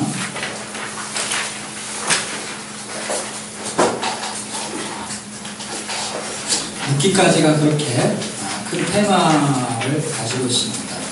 구원에 대한 테마를 잘 설정해 주고 있고요. 이제 왕정제도, 왕정시대로 접어들면서 129쪽이요. 22일 왕정제도하고 이제 창이 나오죠. 창. 네, 그 부분을 보세요. 왕정제도는 이 다윗의 왕정제도가 생기기, 다시 말하면 신명기 때, 광야시대 때, 그때 이미 왕정제도를 주셨어요. 시간차로는 400~500년인데 제가 이제 400년으로 기록했어요. 1400년경이니까요. 신명기가 1446년에서 40년 되면 1406년인데 1406년경으로 봐야 되겠죠. 신명기는 마지막이니까요. 그리고 나서 천년경에 다윗이 등장하니까 약 400년경 이렇게 계산한 거예요. 자, 그때 왕정제도를 주셨는데 왕정제도에 굉장히 중요한 조건이 있어요. 그 조건을 기억하셔야 되는데 하나, 둘, 셋, 네 번째 줄에 보면은 반드시 내 하나님 여호와께서 택하신 자, 택하신 자에다가 동그라미를 치든지 줄을 긋든지 해봐요. 그리고 성경 구절도 거기다 적어놨죠. 택하신 자를, 하나님이 택하신 자를 왕으로 세워야 된다. 그리고 그거에 대한 목적은 무엇이냐 할 때 이거는 성경에 써있는 건 아니에요. 그 하나님이 택하신 자를 세우려고 했을 때의 목적은 메시아 왕국을 세우려는 게 목적으로 하기 때문에. 그런데 이제 사울과 다윗이 어떻게 등장하냐면 하나님이 원하시는, 하나님이 택하신 왕과 사람이 택한 왕이, 선택한 왕이 둘로 나눠지는 거예요. 그러니까 사울과 다윗은 어떤 기준에서, 어떤 원리에서 이해하고 읽으셔야 되냐면 하나님이 원래 왕정제도를 세운 기준을 가지고 보셔야 됩니다. 그것으로 잣대를 가지고 들어가지 않고 그냥 사울과 다윗을 보면 그냥 거기 안에서는 교훈받을 게 많지만 초점을 놓치는 거예요.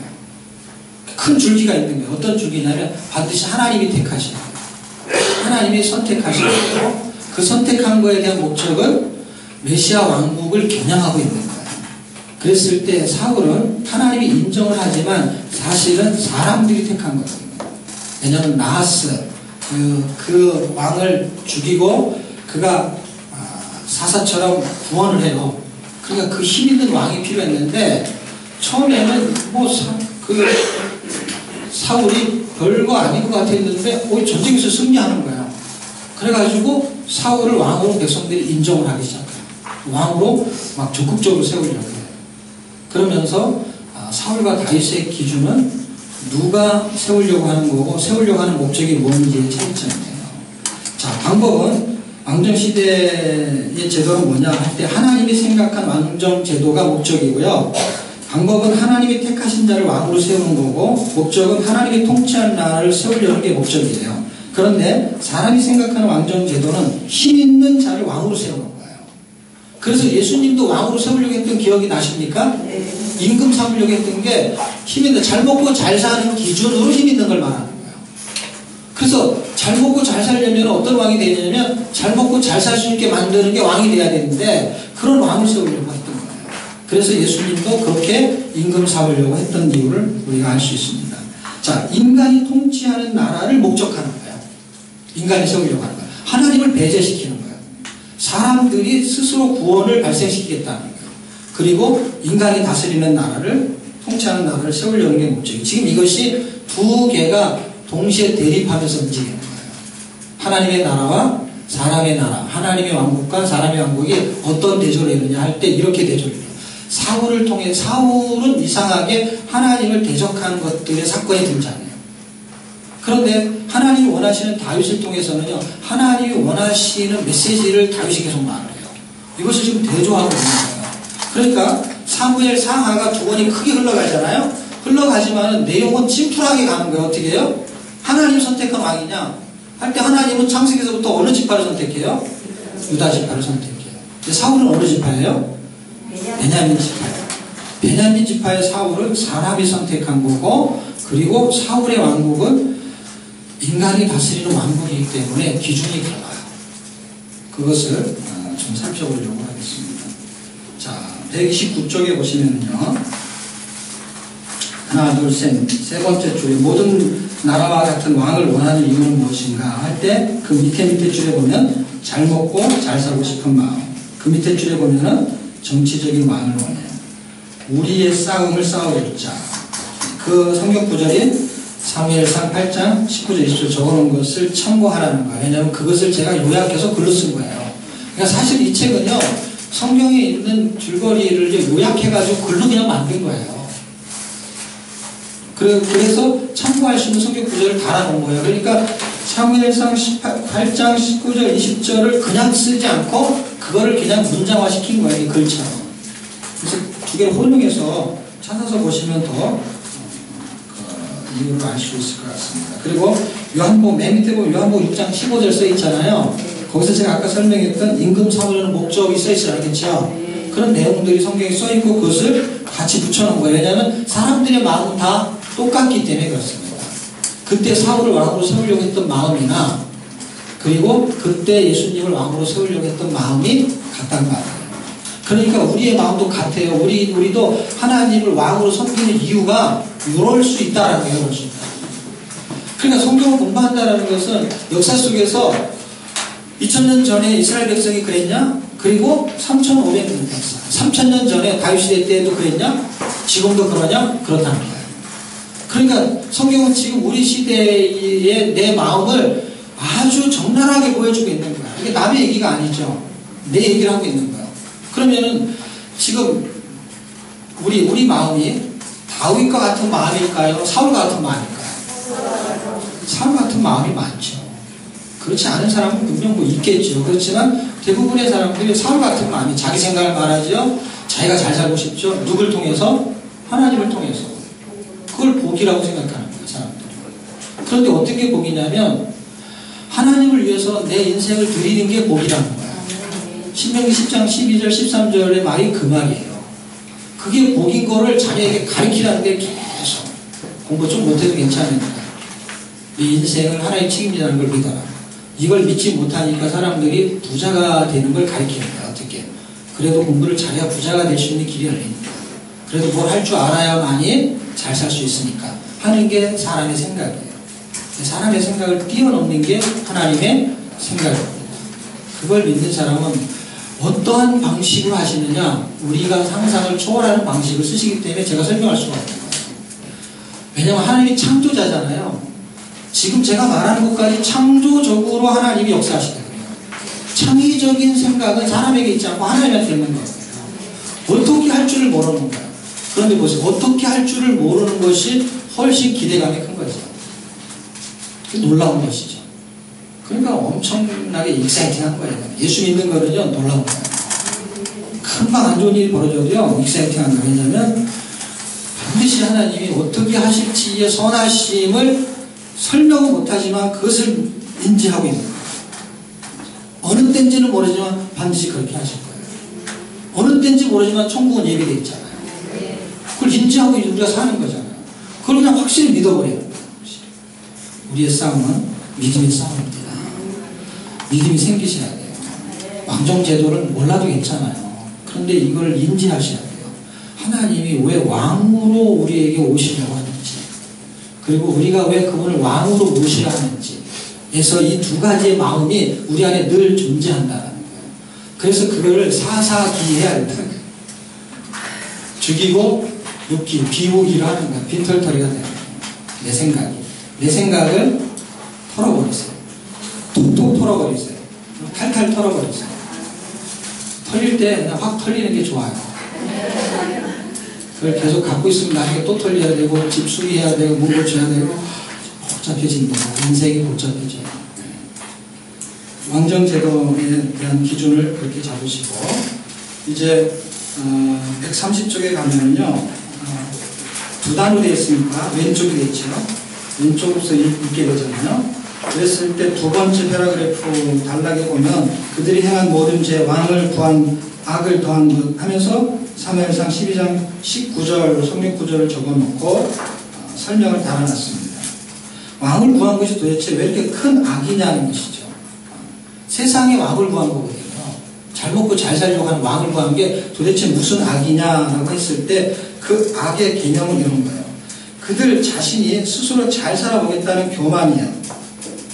자, 밑에서 세 번째 줄 교만 있죠, 교만. 거기다 동그라미를 치시는지. 그 다음에 자력으로 구원을 하겠다는 의도예요. 잘 살려고 하고 자기 스스로 뭔가 해보겠다는 거예요. 근데 그럼에도 하나님은 왜 그것을 허락하셨을까 했을 때 오른쪽에 보시면 맨 위에서부터 스스로는 구원이 불가능하다는 것을 깨닫게 하시고요. 그래서 오직 살 길은 하나님한테 돌아오는 것을 알게 하려는 거예요. 그래서 그 밑에 성경 구절이 사무엘상 12장 21절 돌아서서 유익하기도 못하고 구원하지 못하는 헛된 것을 따르지 말라 하면서 우상을 쫓지 말라 하는 기준들을 설명해 놨습니다. 그럼에도 그렇게 해놓고 하나님은 시간이 지나가지고요. 호세아서 11장 그 성경 구절 나오죠. 13장 11절에 내가 분노함으로 내게 왕을 주고 진노함으로 폐하였노라 하면서 이제 호세아 시대 때 이제 마지막 때 왕정 시대가 멸망하게 됩니다. 그러니까 분노함으로 왕정 시대를 주고요, 진노함으로 왕정 시대를 폐하는 거예요. 이 한 문장 안에 왕정 시대가 다 포함되어 있어요. 하나님이 원하시는 왕정 시대가 아닌 것이 어떻게 되는지를 설명하고 있는 것입니다. 그런데 130쪽 맨 밑에 줄에 보면 사울의 불순종이 등장하게 됩니다. 대조를 이루는 것이 이런 사건이에요. 하나님의 분노를 산 것은요, 한번 적어보세요. 하나님의 분노는 성경 구절과 그 다음에 책의 위치를 잡으시려면 131쪽에 첫 번째 단락이에요. 그러니까 밑에 위에서 하나 둘 셋 넷 다섯 여섯 번째 줄이 첫 번째 단락이잖아요. 글자가 들어가서 쓰는 거를 단락으로 이해하면 하나님의 분노는 이렇게 나와요. 그렇죠? 백성이 하나님을 뭘로 인정하잖아요? 왕으로 인정하지 않을 때 하나님 분노해요. 왜냐하면 왕이 없음으로가 사사시대잖아요. 그리고 다른 왕을 달라고 그랬잖아요. 그때 하나님 분노했어요. 왜 분노했냐면 자기를 왕으로 인정하지 않았기 때문에.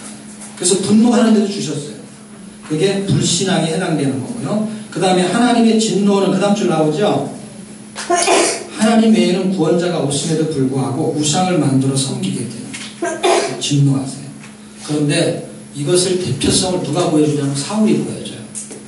그래서 사울이 보여주는 거는요, 성경 구절, 이 사무엘상에서는요, 4개의 성경 구절만 잘 기억하시면 돼요. 4개의 성경 구절이 어떤 거냐면 2개는 사울에게 해당되는 거고 나머지 2개는 다윗에게 해당되는 거예요. 대조를 이루는 성경의 장이 딱 2장씩 나와요. 그런데 사울에게 해당되는 장은 홀수고 다윗에게 해당되는 장은 또 짝수예요. 계산하기도 좋아요. 자, 어떻게 나오냐면요, 맨 왼줄 131쪽 왼쪽에 맨 왼줄에 보면 맨 왼줄에서 두 번째 줄에 보면 첫 번째 사건은 이렇게 나오죠. 첫 번째 사건은 누구하고 전쟁이에요?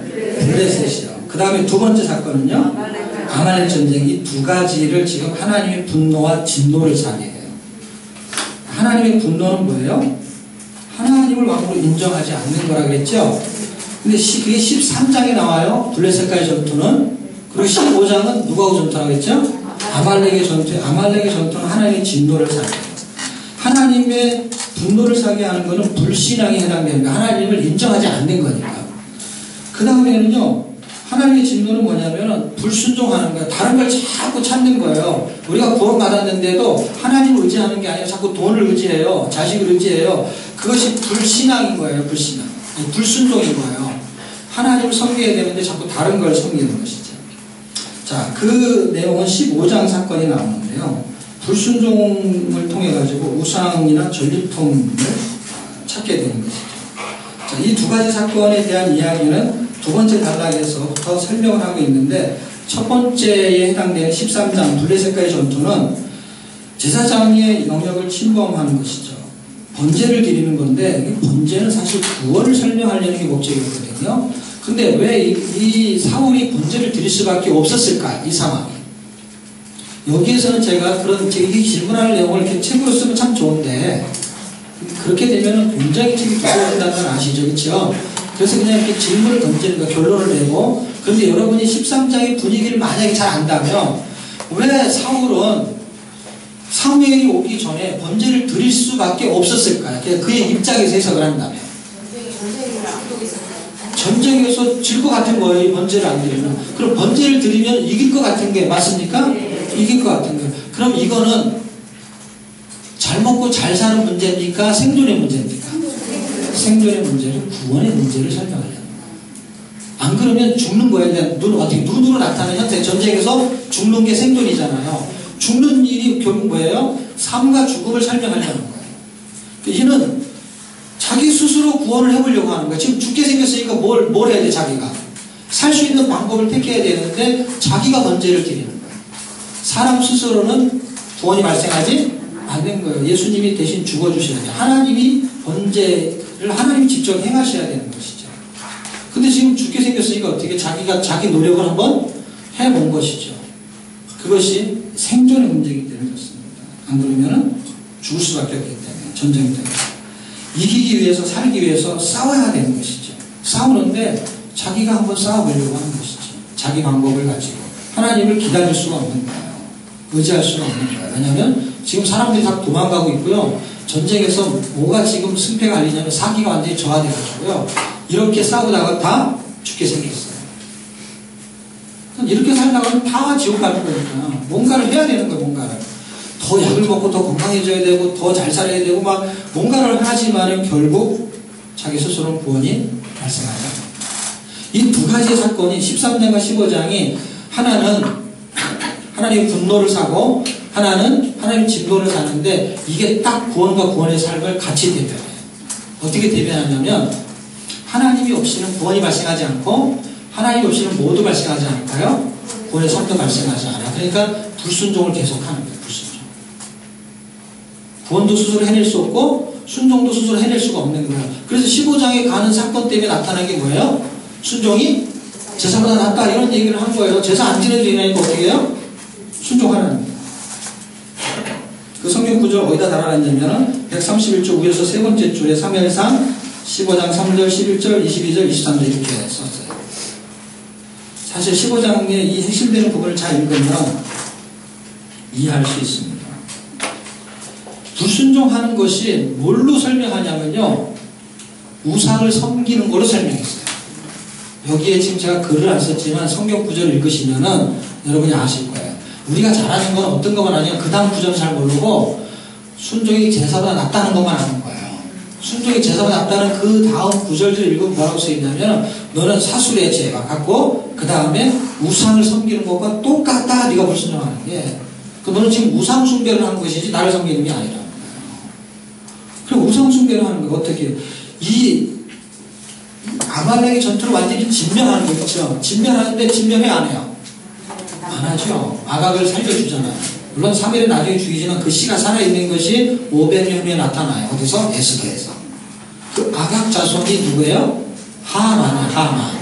진멸하지 않아요. 근데 하나님은 아말렉과 언제부터 대대로 싸우냐 그랬냐면은 출애굽할 때부터 대대로 싸우냐. 아말렉은 진멸해야 될 개념으로 지금 성경이 정리하고 있는 거예요. 사탄의 어떤 한 대우의 세력으로 계속해서 누구하고 대적이 되는 거예요? 이스라엘 백성하고 대조가 되는 거예요. 대적이 되는 거예요. 그러니까 어디까지 연결이 돼요? 출애굽이라는 건 어떤 개념이냐면 구원을 말하는 거예요. 구원받은 백성하고 계속해서 뭐가 일어나는 거예요? 대적자가 생기는 거예요. 그게 아말렉이에요. 그 아말렉이 등장하면서 그때 사람들이 그걸 잘 이해를 못하니까 어떻게 설명하냐면 아말렉과 여호수아가 싸울 때 모세가 손을 들잖아요. 이것만 자꾸 설명하는 거예요. 중복이고. 하나님이 싸우지 않으면 이길 수 없는 존재가 아말렉이라는 거예요. 생각해보세요. 손이 내려오면 지고 손이 올라가면 이기는 거예요. 그렇죠? 그러면은 누가 싸우는 거예요? 하나님이 싸우는 거지. 여호수아는 세상 말로 폰만 잡고 있는 거예요. 아니 여호수아는 아무리 열심히 해도 손이 내려가면 지는 거야. 그날부터는. 손이 올라가면 이기는 거예요. 칼솜씨 있는 게 아닌 거예요. 이 싸움. 이 싸움은 영적인 싸움인 거예요. 그래서 실제 전쟁을 하고 있는데 전쟁의 승패는 뒤에 달려있는 거예요. 누군가에게 달려있는 거예요. 그거는요, 모세의 손이 아니고 하나님을 의지하는 거에 대한 개념이에요. 손이 어떤 의미냐면요, 손은 행복했다는 의미예요, 원래. 그런 의미지 중보기도를 말하는 게 아니에요. 하나님을 의지한다는 거예요, 그 뜻은요. 기도를 설명하는 게 아니거든요. 그 현상이 기도로 나오는 것이죠. 그거 설명하기가 너무 좋은 거예요, 그 테마. 그런데 그것이 어디까지 전개되는 걸 이해하면은, 에스더까지 전개되는 걸 이해하면은, 하나님이 그리고 그 출애굽기 11장 이후에 17장에 뭐라고 써놨냐면요. 내가 아말렉과는 대대로 싸우려 이렇게 써있거든요. 하나님이 싸우시는 거예요. 하나님의 싸우심을 그것을 인정하고 고백하는 거거든요. 손을 들고. 그리고 그 싸워주시는 하나님에게 기준을 잡아주는 거예요. 안 그러면 손을 들 필요가 없어요. 여호수아가 칼솜씨를 열심히 있고 열심히 칼솜씨를 해야 되는 거예요. 연습을 해야 되는 거예요. 그렇지 않은 것이죠. 우리가 하나님을 인정하기만 한다면 하나님이 우리를 그렇게 이기게 하신다는 거예요. 그런데 지금 그 하나님의 진노가 어디에서 등장하냐면 진멸하는데 진멸을 안 해요. 자 보세요. 아까는 아말렉과의 전쟁은 무슨 문제가 있었어요? 생자로 시작한 생존의 문제예요. 생존. 이게 죽게 생겼어요. 분위기가 완전히 달라요. 보세요. 근데 여기서는 이기게 하신 거예요. 그렇죠? 이기게 하셔가지고 진멸하게 했어요. 그런데 진멸하지 않고 뭘 살려내요? 아간만이 아니라 뭘 살려내요? 좋은 전리품을 살려내요. 양이라든지 소 이런 거 자기가 취하면 괜찮겠다고 하는 걸 끄집어내잖아요.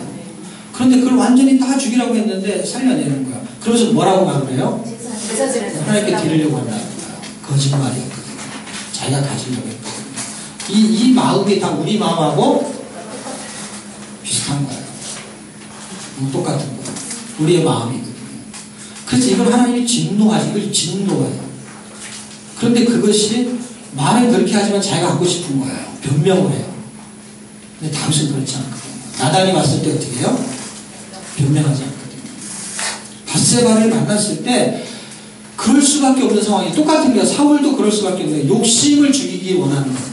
생존의 문제는 살아야 돼요. 그 다음에는 무슨 문제냐면 욕심의 문제인데 그거는 구원의 삶의 문제예요. 사는 건데 순종하면서 살아야 되는 거예요. 이미 구원을 받았어요. 순종하면서 살아야 되는데 이게 더 좋은 게 있거든요. 전리품을 챙기고 싶거든요. 이걸 챙기는 거예요. 그러면서 그거는 내가 부자가 되는 거는요. 교회를 건축하려고 해요. 내가 부자가 되면은요. 이거 헌금도 하고 성경에도 좀 보내려고 해요. 그게 딱 이 사람 말하고 비슷하지 않아요? 누구 말하고 비슷하지 않아요? 사울 말하고 비슷해요. 물론 진짜로 그러려고 하는 사람도 있어요. 그렇지만은 부자가 되는 게 나쁜 게 아니잖아요. 좋잖아요. 하나님도 좋고 자기도 좋고. 우리 교회에 지금은 이제 다른 데 가서 계시는 분들 장애인 한 분 있었는데요. 1급 장애인이에요. 그냥 완전히 중학교 2학년인가 3학년 때 그냥 학교 안 다니셔도 좋겠어. 그런데 그날부터 못 일어났어요. 그래갖고 척추성 강직인가 뭐 그런 거예요. 뼈가 굳어가는 거예요. 일어날 수가 없었어요. 그래서 우리 교회에서 수년 동안 뭐 같이 이렇게 신앙생활을 하고 저희가 이제 모시고 있고 그리고 임대주택이 생겨서 그걸 보내고 그리고 중학교 과정을 못 맡아고 중학교, 고등학교 과정을 2년씩에서 4년씩을요 학교를 다니면서 총신대 장학을 졸업하고 그 다음에 침신대 대학원에 지금 다니는 중이에요. 전도사가 됐어요. 저하고 나이가 동갑이에요. 결혼도 못하고. 근데 그 사람은 예수 믿는 사람이 아니었어요. 근데 그냥 어느 순간에 그냥 일자가 된 거예요. 언제나 똥을 좀 담아대려고. 죽고 싶은데 죽을 수 있는 힘이 없어. 그런 상황에서 이 사람을 예수 믿게 해가지고 하나님이 어떻게 휠체어에 앉게 하고, 그 다음에 목발을 좀 걷게 하고 하면서 이렇게 걸어다니면 거의 노복하게 걸어가는 거예요. 자전거 탈 때도 얼마나 멋있는지 몰라. 각을 깍짝 잡아가지고 뼈를 굽힐 수가 없어요. 그런데 이 사람이 하나님께 기도해서 거기까지 됐잖아요. 그러니까 하나님 뭔가 응답하는 걸 알잖아요. 엄청난 경험을 했잖아요. 그러니까 교회 와가지고 계속 저하고 맨날 밤마다 기도하는 거 1시간씩 기도하면서 하나님을 완전히 고쳐주면 자기가 하나님께 100% 헌신하겠다. 완전 나스린처럼 살아. 이 사람은 딱 FM대로 이렇게 딱 얘기하잖아요. 제가 여기서 설교하잖아요. 그럼 그 사람은 그대로 해. 나는 못하는데. 그렇게 사람이에요. 그 사람 때문에 아주 그냥 목사가 너무 힘들어. 너무 말을 잘 들어가니까. 아니 그분이 계속 기도하는데 제가 무슨 생각이 드냐면, 지금 건강이 100%예요. 건강이 100% 되면 100% 헌신하겠다는 거예요. 근데 지금 건강이 만약에 50%나 70%라고 합시다. 그때 제가 계속 기도하면서 무슨 생각이 드냐면, 이제 그만 기도해야 될 것 같아요. 그만 기도. 그 사람 기도할 때 어떻게 기도하냐면은 머리를 돌려. 이러면서 계속 기도하는 거야. 자기가 머리가 막 아프니까 자기가 안수해 가면서 이제는 그만 기도하자. 이거는 기도할 일이 아니다. 왜냐면 하나님은 100%의 건강한 사람이 100% 헌신하는 걸 원하시지만, 지금 건강이 50%인 상태에서 100% 헌신하는 게 훨씬 좋다. 그러니까 지금 다른 사람에 비해서 건강은 50%예요. 근데 50%를 100% 드릴 수 있잖아요. 그렇죠? 그런데 보통 사람들은 100% 건강하지만 50%도 못 드릴 수가 있다. 그럼 네가 훨씬 더 많이 하는 그런 생각이 수가 있다. 그렇게 해서 이제 그때부터 그만두고 신학도 하고 지금 자기가 갖고 있는 역량을요 100% 하려고 하고 있어요. 더 일찍 일어나야 되고요. 더 수고해야 되고 더 많이. 자기가 갖고 있는 그 순종해내는 그 순도 100%의 헌신을 해내는데도 그 안에는 여전히 고백이 하나님 말씀대로 살아가기 힘든 내용들이 있어요. 불순종하려는 게 올라오는 것들이죠. 욱하는 마음들이 올라오고, 사람들을 사랑해야 되고 축복해야 되는데도 남들보다 잘하지만 자기가 어느 한계 오면 못하는 거예요. 사람이 할 수 있는 일이 아닌 것이죠. 그런 마음들이 사울에게는 더 많았던 거예요. 대조적인 걸 보여준 거예요. 우리 안에는 옛사람이 그냥 존재하잖아요. 그래서 제가 이 성경을 읽으면서 무슨 생각이 드냐면, 우리 안에는 사울과 다윗이 같이 있는 것 같아요. 그럼 한쪽에는 사울처럼 막 이렇게 그런 마음이 들고, 한쪽에서는 나름대로 또 다윗과 같이 살고 싶은 마음이 들고, 그 두 개가 존재하는 거예요. 이것을 바울이 굉장히 깨달음이 많아가지고 이걸 깨닫고 로마서 7장에 쓰고 있는 거예요. 자기 안에 이 두 개가 존재하는 거예요. 제가 이름을 붙이니까 하나는 사울이고 하나는 다윗인 거고, 다른 말로 하면 하나는 나고 하나는 예수님인 거죠. 그게 존재하는 거예요. 내 생각과 하나님의 말씀이 같이 공존하고 있는 거예요. 그래서 이 가나안 같은 이 땅은 천국을 경험할 수도 있고 지옥을 경험할 수도 있는 희한한 곳이야, 이 땅은.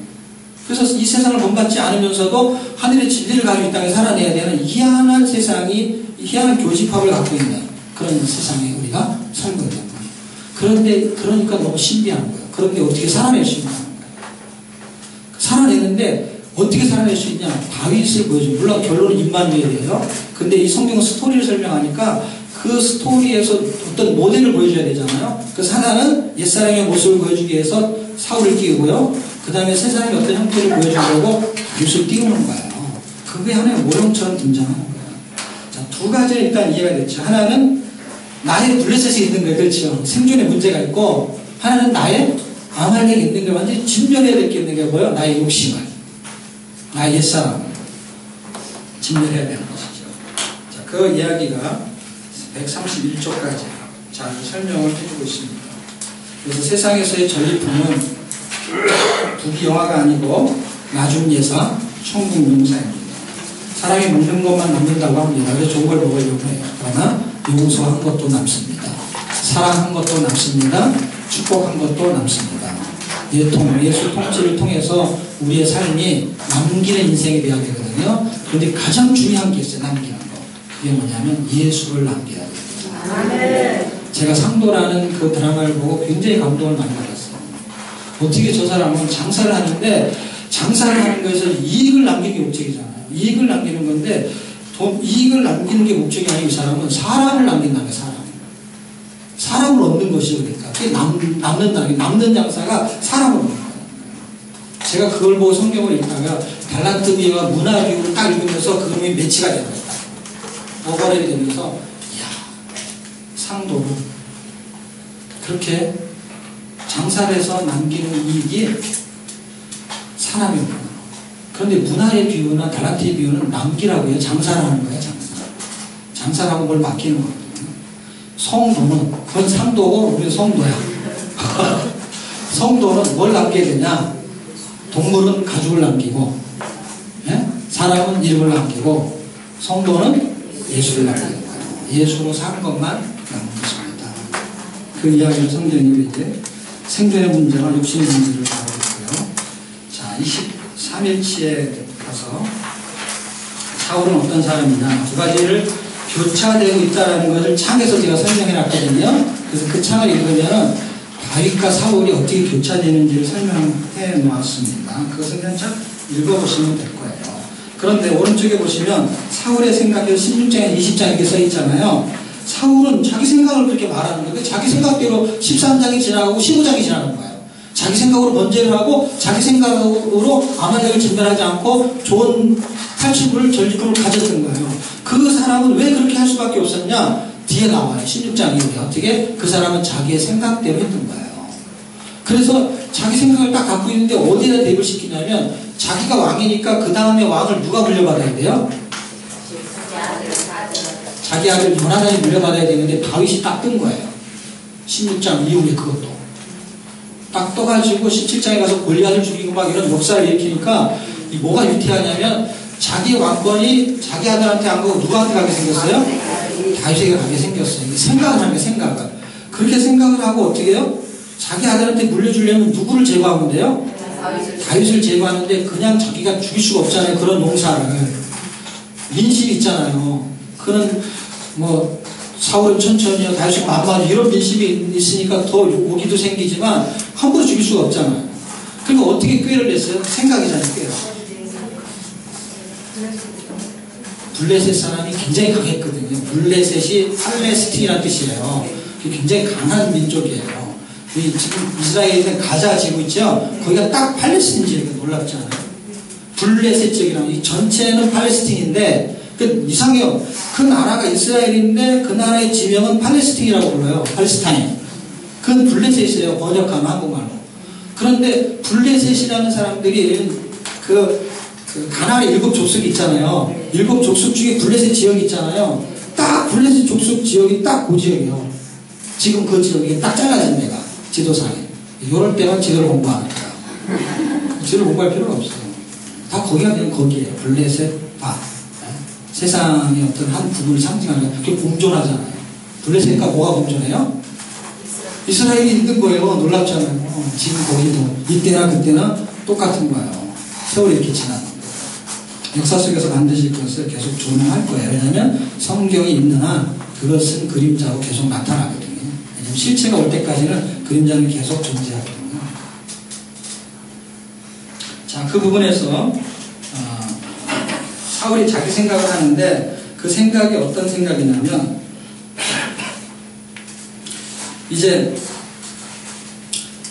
다윗을 죽이면 되는데 블레셋을 이렇게 어떻게 좀 이렇게 전리품을 좀 챙겨오길 원해요. 그 챙겨오면은 자기 사위로 맞이하겠다고 하는 거죠. 미각을.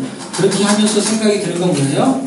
저놈이 내 사위가 되려고 노력을 하다가 당신이 전쟁에서 죽을 거야. 이렇게 생각하는 거예요. 놀랍게도 죽지 않죠. 그리고 창을 던져 죽이려고 하죠. 그러면서 그 성경을 계속 16장 이후를 읽어보면 정확하게 뭐라고 나오냐면 사울이 자기가 생각하기를 계속 하고 있거든요. 그러니까 자기의 생각이 기준이에요. 사울은. 근데 이게 대조하는 게 아까 대조하는 게 다윗하고 사울하고 대조하는 게 있었다고 그랬죠.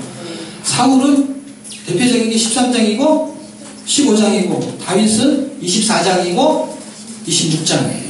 그러면 133쪽 오른쪽에 중간쯤에 보면 다윗의 생각 사무엘상 21장에서 31장 사이에 두 개의 사건이 등장하게 되죠. 두 개의 사건을 볼게요. 134쪽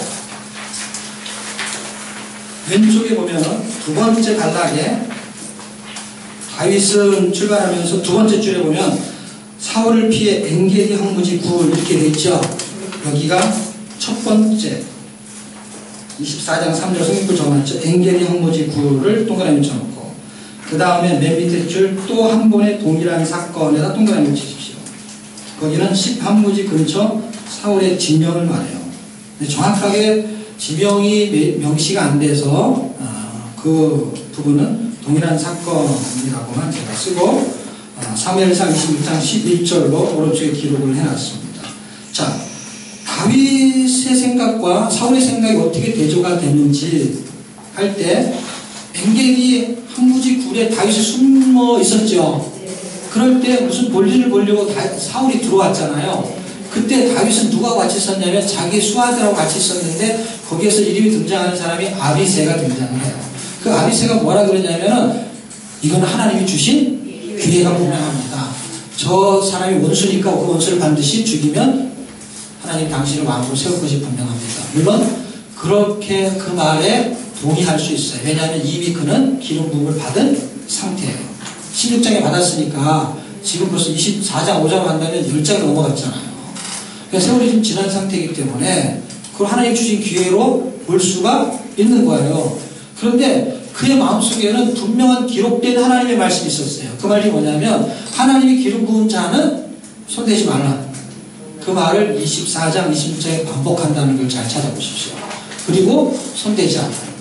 근데 아비새는 계속해서 그렇게 말해요.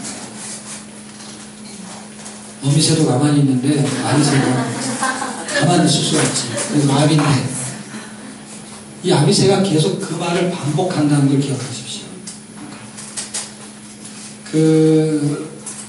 압살롬에게 쫓겨갈 때도 아비새가 시므이에 대한 이야기를 반복할 때도 똑같은 말을 합니다. 그때도 다윗은 여전히 하나님의 마음을 품고 있어요. 하나님의 생각을, 하나님의 말씀을 품고 그 말대로 행동하는 것이 순종이거든요. 그래서 말씀을 지켜요. 그랬을 때 13장 이후에 하나님이 뭐라 그러냐면 다윗을 폐위할 때, 폐위를 결정했을 때 당신의 마음에 합한 자를 내가 왕으로 세우겠다 했을 때 합하다는 뜻이 이런 뜻이에요. 어떤 뜻이냐? 하나님의 말씀을 순종하는 자가 하나님의 마음에 합한 거예요. 왜냐하면 하나님의 말씀은 하나님의 마음이기 때문에 그렇습니다. 그리고 하나님의 계획이고 하나님의 뜻이에요. 하나님의 뜻이 하나님의 마음이에요. 합하다는 게 뭐예요? 하나님의 말씀에 순종하는 자가 마음에 합한 자를 말하는 거예요. 그 내용을 지금 두 번이나 반복해서 보여줘요. 원수를 죽일 수 있는 기회인데 죽이지 않아요. 그래서 이걸 통해서 제가 깨달은 묵상된 내용이 하나 있는데 그게 뭐냐면 죽여야 될 원수가 있고 살려야 될 원수가 있다는 걸 알게 됐어요. 그래서 원수라고 단어를 똑같이 써요. 사탄은 원수예요. 죽여야 될 원수예요. 근데 살려야 될 왼수가 있어요. 왼수. 남편 이런 거. 결국 어느 때는 이웃도 되고 친척도 있을 수 있고 자식도 있을 수 있어요. 미운 사람이 왼수 같은 거잖아요. 여러분 부부가 결혼하는 거는 사랑해서 결혼해요? 미워서 결혼해요? 그리고 가장 사랑한다고 생각해서 결혼한 거잖아요. 시간이 지나면 제일 원수가 돼요. 제가 오늘 주례를 하면서 그 이야기를 했습니다. 사랑해서 결혼했는데 왼수 시간이 되잖아요. 어느 날. 그러니까 결혼은 용서할 사람하고 결혼하는 거다. 용서할 사람. 그래서 처음에 사랑했지만 그 다음부터는 용서를 해야 되는 거야. 용서. 이게 예수 통치가 임하는 게 그 가정이에요. 더 많이 용서할 사람과 결혼하는 거야. 함께 사는 거야. 참 힘드시지만 한번 해보세요. 좀 힘들 거예요. 해보세요. 근데 그 생각이 누구의 생각이 나는 거예요? 하나님의 생각인 거예요. 내 생각은 아비새하고 비슷해요. 사울하고 비슷해요. 근데 하나님의 생각, 하나님의 말씀은 다윗이 이걸 살려주면은요 죽을 것 같은 거예요. 특공대 3,000명을 데리고요, 정예병사를 데리고요, 오합지졸인 400명을 처음 출발하잖아요. 붙으면 상대가 안 되는 거예요. 도망 다니면 붙을 수가 없는 거예요. 싸워서 이길 수도 없고요. 사울이 군사를 3,000명 데리고 때 그 3,000명은 최고의 정예군인을 데리고 다니는 거예요. 자기의 신변을 보호해야 되니까. 근데 400명이 이길 수 있어요? 뭐 더 많아지가 600명인데 상대가 안 되죠. 그냥 도망 다닐 수밖에 없는 거예요. 그러니까 살려주면요 자기가 죽을 고생을 하는 거예요. 누구까지 죽을 고생하냐면 자기 식소들까지 다 죽을 고생을 하는 거예요. 그런데도 그 결정을 할 수밖에 없었어요. 어떤 결정은요? 하나님의 말씀을 자기 생각으로 말할 수밖에 없는 거예요. 얼마나 힘든 결정이에요. 그런 결정을 다윗이 하게 되는 것입니다. 그리고 24장 135쪽 다윗의 왕권으로 이제 막을 내리게 됩니다. 결론을 그 부분을 읽어보시면서 여기서 해주는 이야기는 헤브론과 예루살렘의 지명에 대한 이야기를 제가 주로 다뤘거든요. 그 책을 한번 읽어보면 왜 헤브론이고 왜 예루살렘이었는지를 알 수 있습니다. 그래서 땅에 있는 예루살렘이 아닌 하늘의 예루살렘 아래 있게 하려고 하는 게 하나님의 메시지예요. 그래서 이동하게 해요. 헤브론은 언약의 장소고요, 예루살렘은 그 왕권 확립한 장소예요. 그 장소에서 하나님이 구원의 삶을 살아주기를 원하시는 거예요. 우리 위에는 뭐가 있냐면 예루살렘이 있는 거예요. 거기에서 성도의 삶을 살아주기를 원하시는 거예요. 사사기 이렇게 사무엘상하를 정리하고 마치게 되는데요, 사사기는요 예수 통치로 기복적이고 쾌락적인 옛사람을 죽여야 된다는 뜻입니다. 그래서 악순환의 고리를 끊어버려야 되는 거예요. 그리고 선순환의 주기는 예수 그리스도를 왕으로 섬길 때만이 끊어지는 거예요. 왜냐하면 왕이 없어서 생긴 욕심이니까. 그리고 룻기는 영혼의 기업을 누르는 예수를 채우기 위해서 우리의 인생을 비우는 것이죠. 사무엘상 내 생각을 죽이고, 사울의 생각이 내 생각이죠. 그 생각을 죽이고 말씀으로 살아나기 원하는, 그래서 말씀을 채우는 것이고요. 사무엘하는 내 마음을 죽이고 예수의 마음을 채우고 품는 것. 그렇게 살기를 원하십니까? 네. 우리 함께 통성으로 기도하고 오늘 모임을 마치도록 하겠습니다. 하나님이 이렇게 살아주실 수 있는 은혜를 달라고 함께 잠깐 기도하겠습니다. 하나님 감사합니다. 우리의 인생이 복되기를 원합니다.